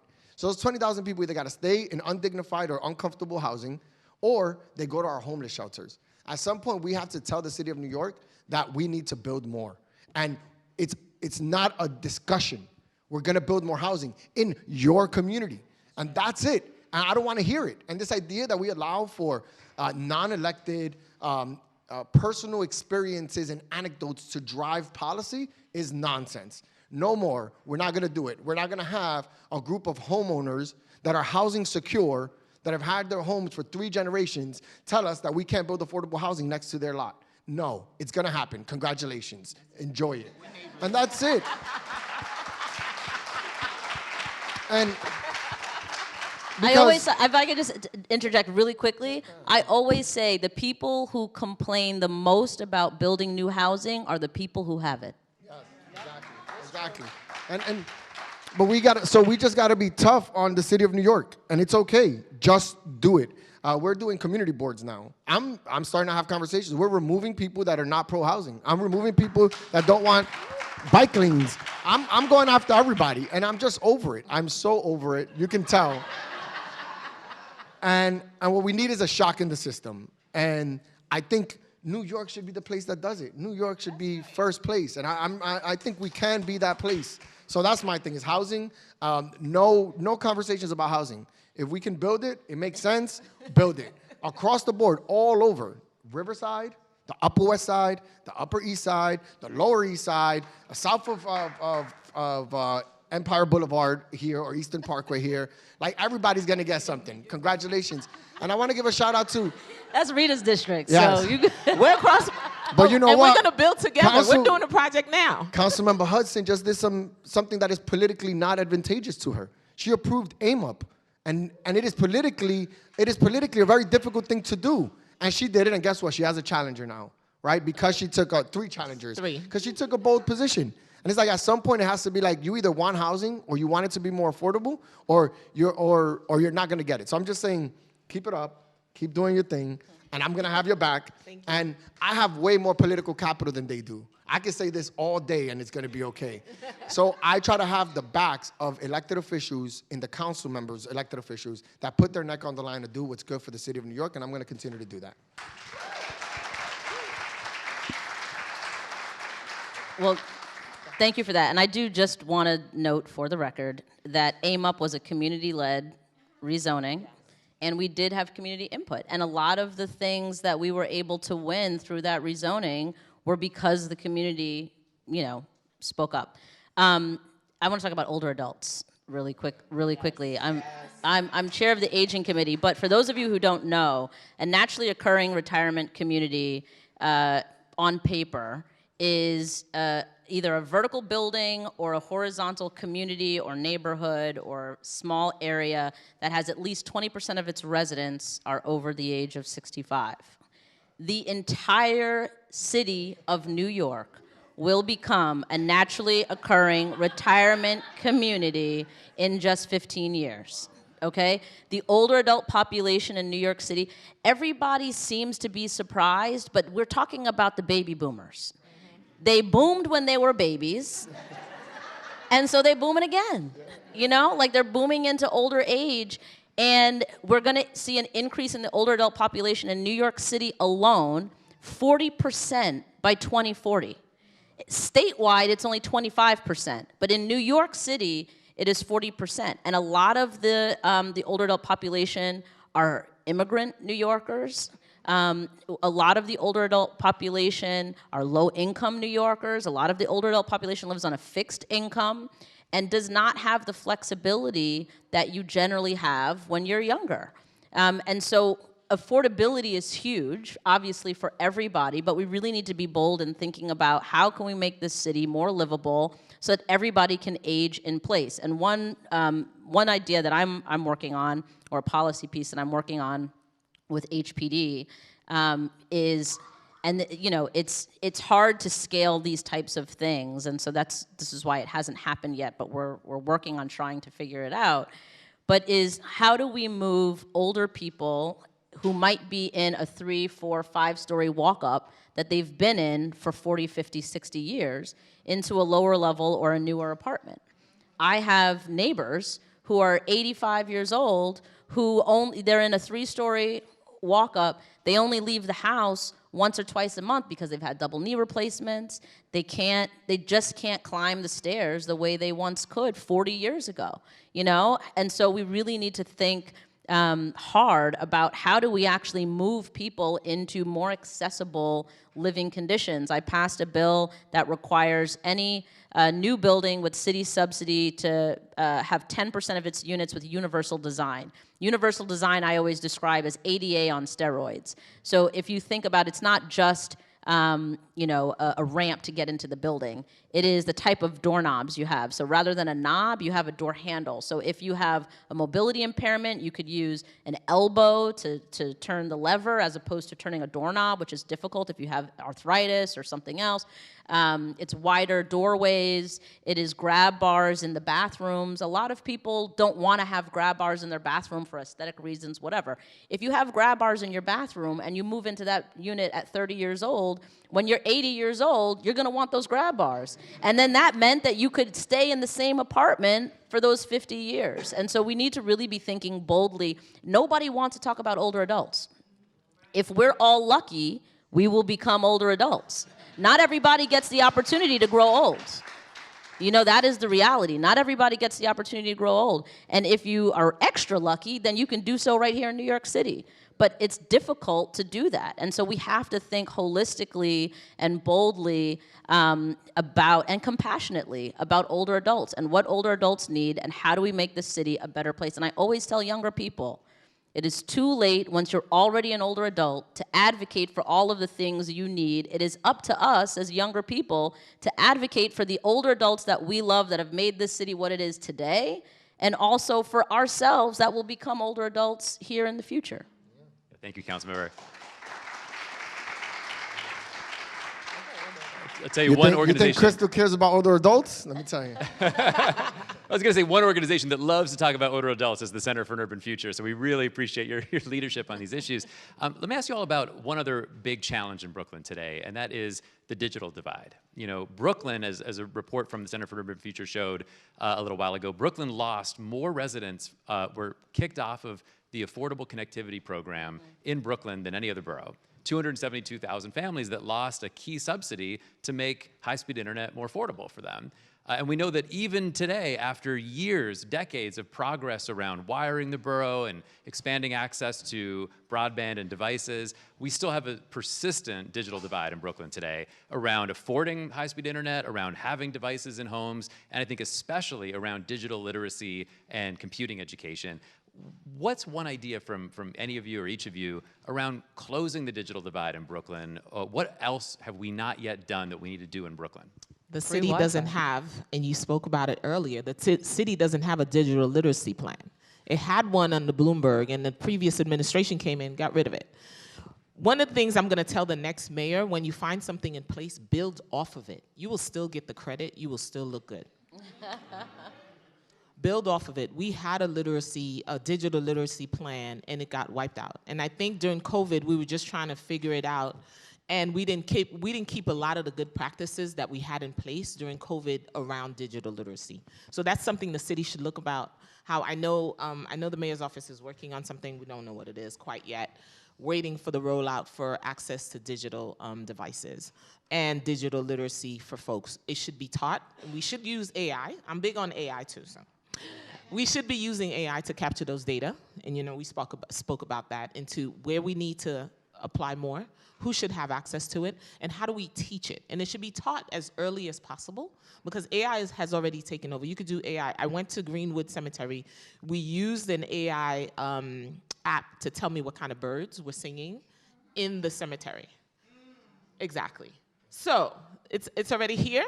We just have to, and I did a hearing on education, and I passed a resolution that all New York City public school teachers should be trained on AI. So I got you. I was listening even before we met. So I think that should be some of the ideas around getting ideas from it. We talked about that in early childhood.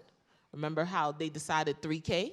How many people were buying formulas? How many people were buying diapers? We can use AI now, based on your report that you put out. We could use AI to see where are the child care deserts, where should we be building, where should we be having early childhood centers, and it could be used for everything, even for maternal health. Where are we seeing our data, and use that data to drive our policies? I think also just like free Wi-Fi. Shout out to Link NYC. I think one of your sponsors. But like, imagine if we had a municipally owned Wi-Fi network, city owned, like, so that literally everybody has access to it. Then if you want to upgrade to whatever the latest 10G or something is, you can do that and pay for it if you have the means to do so, but that everybody has like basic level Wi-Fi access that's owned by the city. And then you're talking about earlier, jobs without necessarily the need to have a college degree. Like, if we are training people on how to do the wiring and install the things and all of that, then that's like, those are job opportunities. That's, eliminating the digital divide. But we need, again, to the borough president's point, we need bold leadership to say, let's do something that we've never done before, that is possible, and just get it done.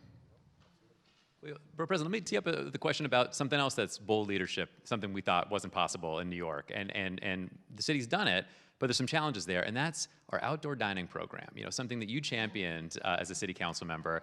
And I would even take this question a little bigger and say, I think a lot of New Yorkers, a lot of Brooklynites feel like you go to other places and you see, look, we're able to do these things in other places. We make our streets safer, we make our streets more welcoming for people, for life, quality of life improves, not just outdoor dining, but open streets, and investments in the public realm and plazas and parks. Brooklyn has some of the most exceptional public spaces in the whole city, but there's so many neighborhoods that have struggled to either get spaces like those or to maintain them if they've got them. And we've seen the successes and the challenges of something like outdoor dining, which was a lifeline in the pandemic, and I think made so many I think Brooklyn became a national model for what that could look like, and we've retreated from that in some ways. So what are your thoughts about when it comes to, and this is a big topic, but when it comes to the public realm, our streets, our sidewalks, our public spaces, what's next for Brooklyn? What are we not doing that we need to do going forward? Yeah. So I just want to give a shout out to Speaker Corey Johnson, who asked me, he said, what can we do during the pandemic to affect meaningful change? And I said, restaurants are closed right now because they can't have indoor dining. It's like, give them a parking spot and you could increase their square footage and allow for us to protect jobs. And we saved, statistically, 100,000 jobs just by doing that work with outdoor dining. So originally, it was an emergency action. But then people started enjoying it. The summers were amazing. We were actually enjoying outdoor dining. People didn't want to sit inside. They were like, can I get a space outside? I'll wait an extra 5 minutes. And then, respectfully, I think that the city council went and, the 5%, I always say, there's always the knuckleheads. We all have them in our family. These people did a terrible job. We have a couple of these dining spaces that are not good. They were ugly, and they were in disrepair. It's like, go kick their butts. Don't ruin it for everyone else. And that's what we did. We ended up implementing so much policy, adding bureaucracy to something that was working. And we always talk about small businesses being the backbone of the city. And when we did the legislation, they were like, what regulations are we going to have on it? And I told them, none. We're going to trust these restaurants to do the right thing. And you know what? Joe's Pizza is going to take an extra 5 inches. Let them take the 5 inches. Let's not make a big deal of it. Like but we're going to trust businesses to do the right thing. And the majority of them did it. And then we pulled it back, and now we're looking to bring it back in another way. But we, for all intents and purposes, got rid of outdoor dining in the city of New York. And it's just like we can't have nice things because people are just scared. It's just fear. It is all fear, by the way. People want to be here in New York, and they think when they see change that it is not about them. They're not a part of it. But it isn't, because Ms. Johnson and Doña Conchita are sitting in the outdoor dining like everybody else is. Like, we get to experience those amazing things, and we got to be open to it. And I hope that the city council is going to look at this again in a more meaningful way, is going to have the right protections, but ultimately really let small businesses thrive and grow there. So it just takes time. But another thing is parking. And we don't have enough time to talk about parking.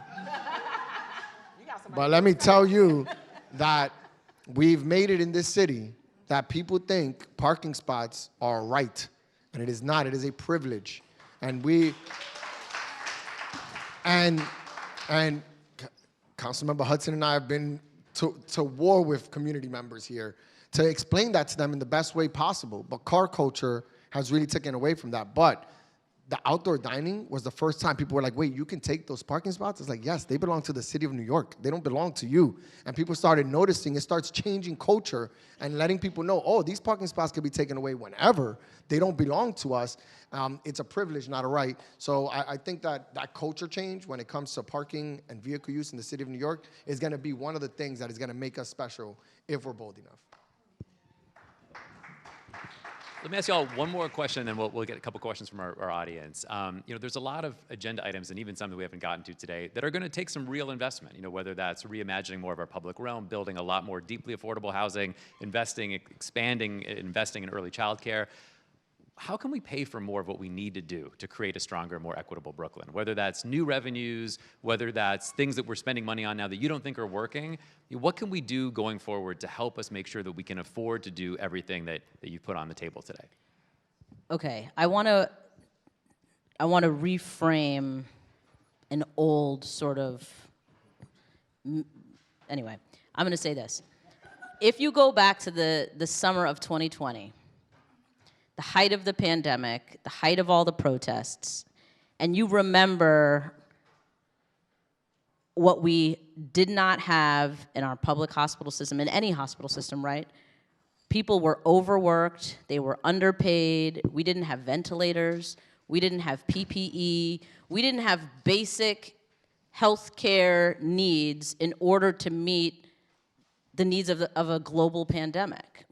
And at the very same time, we had a police force that had access to drones, to helicopters, to SUVs, to bicycles, to shields, mobile dogs.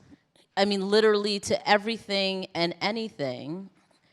And listen, I used to work in marketing, and so I get the defund the police was bad branding. But really, what we were trying to say at that time was not make our communities less safe, not take one thing to give to another thing. Take from a place that has excess of what it actually needs to do its work and put that in the places that don't have enough, in our public schools, our public hospitals, our public housing.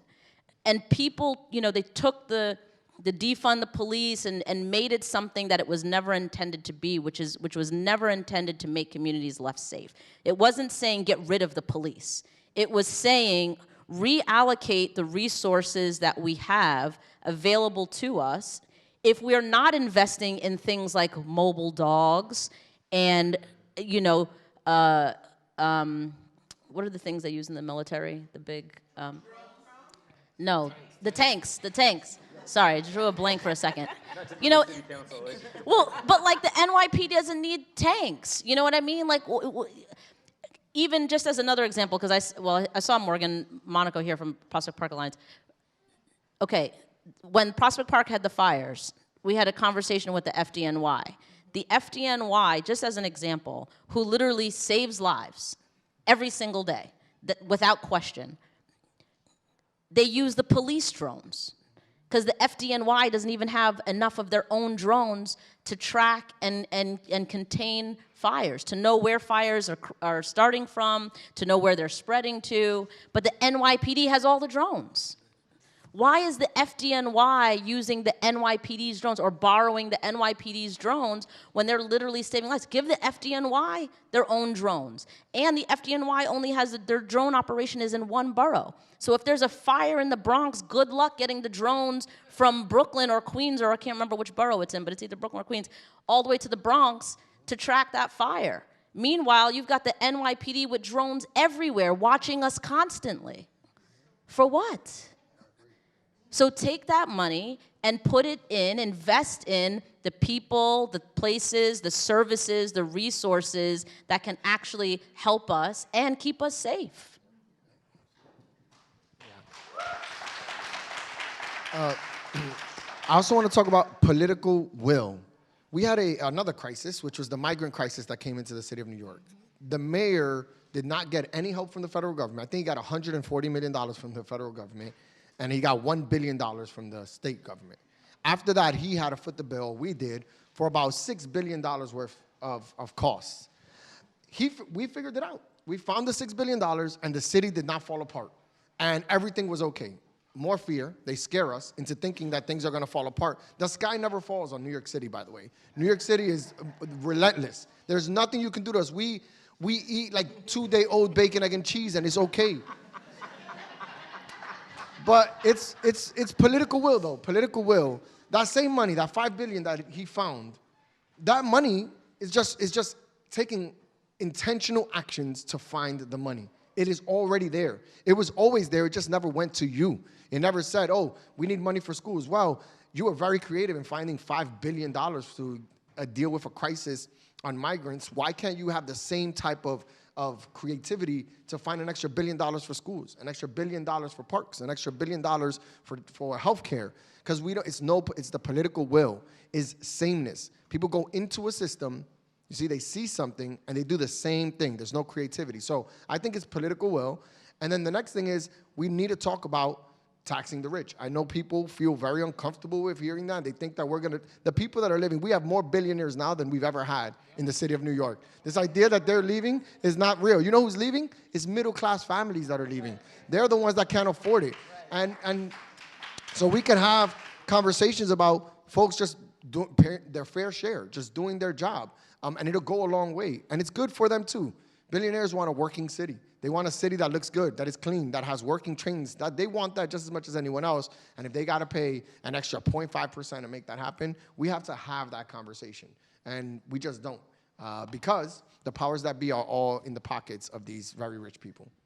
Thanks, Borough President. Oh, go ahead, Councilman. Wow, I love this. I'm going to be right there with you. So there's vacancy taxes, right? When landlords warehouse their apartments. Yeah. In my complex, there are so many empty apartments. They're just sitting there. So we should be taxing them as well. Yeah. The landlord, tax them for vacancy. Reinvest a lot of that money in our mental health, in our older adults, in our senior centers. It's reinvestment. That's all we're doing. We're not saying defund. Folks are like, oh my God, no, we're not. Neighborhoods that are safe have resources. They don't have to struggle. Their streets are not dirty. The train station is not coming when it wants. I mean, the train is not arriving at its will. The train station are not dilapidated. Investments are made. And when investments are made, people feel safer.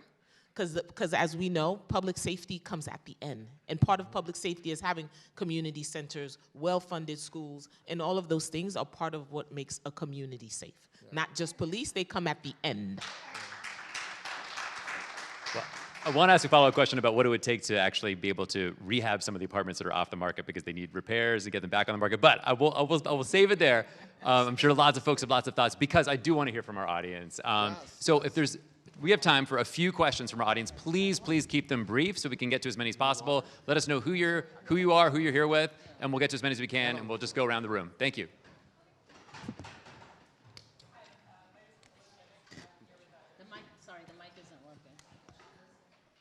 Mic check. Melissa Minnick here with Community Board 14. So thank you, Rita, and Flatbush. But yeah, so everything you were just saying, very much about that. Yeah, so the vacant apartments, everything that's just sitting there. I would love if there was a way, come up with a way to tax the rich that was effective, because I'm thinking of things like privately owned public spaces, POPs, which, for maybe those who don't know, like the little public spaces, if you ever see like a courtyard or a little plaza that it's a technically owned a private space, but they've actually received a tax benefit to make it so it's open to the public, but it's often maybe fenced off or something because the owners have decided to make it so it's not. So they'll get small taxes, but because they're so rich, it doesn't really mean anything to them. They just pay them off and keep it private. But second part of that too is Spain just ordered all their Airbnb listings to be taken down. So we haven't mentioned Airbnb at all today, and I think that's a really important thing. I know we have our kind of bills there, but I think we keep talking about building more housing. I think we need to talk about also the housing that we have that's there and is already here for New Yorkers. And I would love to talk about how we can actually make what we have available. Well, if I may just add a quick kind of follow-up to that question. I think, because I was going to not ask the question I mentioned a second ago, but I think one of the things that you hear from folks in real estate is that there are tens of thousands of units that they struggle to bring, the owners struggle to bring back onto the market, they say, because they can't afford to make the repairs needed to bring them back to the market. The argument there being, why would we keep these apartments off the market? That's how we make money. We can't afford to renovate them and keep the rents where they're set by law. I'm curious how you would respond to that, because I think that is a key part of this question. And potentially beyond that, what else do we need to be doing to preserve more of the affordable housing that we have today? Yeah. That one, this is a state level question, which is arguably one of the most susceptible places to lobbying by REBNY in all of this country is the New York State Assembly and Senate. And I would say this, that we need to talk about insurance, for example. It's higher than ever for all homeowners. This is something that we can do and we can handle. We can have a state-funded insurance system for homeowners so we could lessen by 50% how much they're paying for insurance. We could talk about property taxes and actually lowering property taxes for these homes. It's like, you know what, if you have 3 apartments in disrepair and they cost $300,000 each to fix, we'll cut your property taxes for 6 years so that you can get those fixed because we have a housing crisis that we need to get them in. We can be creative, but in asking for all those creative things, you're gonna brush up against REBNY that really likes the slow pace of development that happens in the city of New York because they're charging $4,000 for a studio in the Williamsburg waterfront. So what I think, and this vacancy tax, is a good conversation to have as well. We're just saying if you're a primary residence and you have another apartment and it's just sitting there vacant, that apartment, if it doesn't have a tenant, will be taxed. If we do that, one, we'll start seeing all those folks that don't want to get taxed at a higher rate actually fill those apartments up with tenants. And if they don't, we make money, and that money should be locked box for more affordable housing, or could be locked box for repairs to units where landlords do want to do something about it and can't afford it. But this is all state level stuff. The city of New York cannot be involved in almost any of that work unless it's straight tax dollars. We're just giving grants out to neighborhoods to do that, which can happen, but it's very expensive. And $300,000 for a unit, the city of New York might see as something that's too high of an investment when we can do that through smarter, more affordable ways at the state level. Thanks, Borough President. Thanks for the question. Let's try to get to a few more questions while we have time. I see the hands up so I can see. Yeah, there's one right in the back. I think the microphone's near you. And we'll come, yeah, you already got the microphone. We'll go, okay, front first and then to the back. Thank you. Thank you all so much. You're so inspiring, and it's really great to see real passion and candor from people like you. So getting back to AI, there is just so much money being wasted on AI because maybe people don't know what they're buying, or maybe people are just, buying stuff because, there's corruption. So the robot dogs were mentioned. The other thing is tutors in schools. Why do we have that? We should be paying teachers more. Right, these AI-based tutors. Most of the systems, most of the AI systems that are being used by NYPD and by other agencies do not work, and we have no insight into that. So this is a way to save money, so please try to help us do that. I'm all for AI when it works, right, where you detect what bird is singing in the cemetery, that type of stuff we can do. But we cannot teach children math or give advice to small and medium-sized businesses through a buggy chatbot that says that it's okay to serve cheese that a rat took a bite of to a customer. This is the NYC chatbot, right? So. Thank you. A lot of opportunity there. Thank you. Okay, thank you. Is there a question in the back? I think there's a microphone already there. Yep, go for it. Hi, Steve Flack, neighborhood Loudmouth. Question for the borough president. What do you think happens first? Do we fix the BQE or does it just fall down? Because as someone who grew up in the east side of Williamsburg, something like Meeker Avenue was a scar my entire life, and I think it's about time we exorcise the ghost of Robert Moses from the city, mostly to get people to stop trying to get me to read the goddamn Power Broker. Yeah. So I think it will be fixed because it's in Brooklyn Heights, and Brooklyn Heights won't let it fall. They have too much political power and affluence to make that happen. So the fortunate part of it being in Brooklyn Heights is that they won't let it fall. So I do think it gets repaired. But what we're doing is regurgitating Robert Moses' policy that is a failed policy. Nothing makes Williamsburg folks happier than the tear down of Robert Moses. This once great visionary leader has done a terrible job at understanding what the future would look like. He wasn't a visionary. He got the vision all wrong. And an example of that is the BQE. But I do think that what I would do and what I'm asking to do is to take a pause. I don't think that the leaders we have today understand what the future of transportation is going to look like. I don't want to build it right now because they're regurgitating Robert Moses' policies. All they're doing is putting grass on the BQE and letting trucks run through and think it's the exact same thing. And they're telling us it's different. I'd rather wait 10 years, 15 years, when my son, who's working with AI and is a lot smarter, is able to say, hey, this is what we should be doing for the transportation of our future. But if we do it now, we're going to be stuck with Robert Moses' infrastructure for another 50 to 100 years. So my thing is pause it until we get better people in place. And President, just to follow up, the pausing it will still require potentially hundreds of millions of dollars Yeah, of investment, but right? we have that money, so that money is there. The maintenance budget is less exorbitant than a full rebuild. So what we should be doing is maintaining it. And we've had the Bill de Blasio originally said that we can maintain it for 20 years off of like a $700 million budget split through that time. So my thing is until we don't get smarter people that have real visions, we should be very careful about what we commit to. The budget that they have is like $3 billion to fix the whole thing, to build a temporary space and so forth. I say just hold until we get smarter people in the room to be able to fix it. All right, thank you, Borough President. Microphone there in the middle. Thank you. Hi, good afternoon, everyone. My name is Rihanna Samuel. I'm with Safe Horizon, but I'm speaking as a constituent of East Flatbush. So I heard everyone speaking about housing, building up housing every and anywhere, wherever you find the space. I just wanted to bring into the conversation that I've been a part of community board meetings, precinct meetings. Even though individuals in the community want housing, we want housing for ourselves. So the affordable housings that are being built up are not affordable. If you go on Housing Connect, majority of those housing, $90,000, $100,000 that you have to make to apply for Housing Connect, affordable housing. There is no way in New York City, $100,000 is affordable, you know, as a rent to be making as an individual. So my question to you, or I guess maybe a statement, is to like mandate that more apartments in these buildings that are being built are set aside for actual lower medium income individuals and not just 20%, because if you're thinking about 20% in a 100 apartment building, that's only 20 apartments that are set aside for low medium income individuals. And what we're seeing is a higher rate of low-income individuals needing housing and not the opposite of individuals who make a lot of money needing that housing. So I want to just mention a couple of things. One, the 20% that you referred to, it's mandatory inclusionary housing, which could be 20 to 30%, depending on the levels of affordability and you know, this is, I don't want to get too deep into the weeds because we'll be here forever, but mandatory inclusionary housing is law.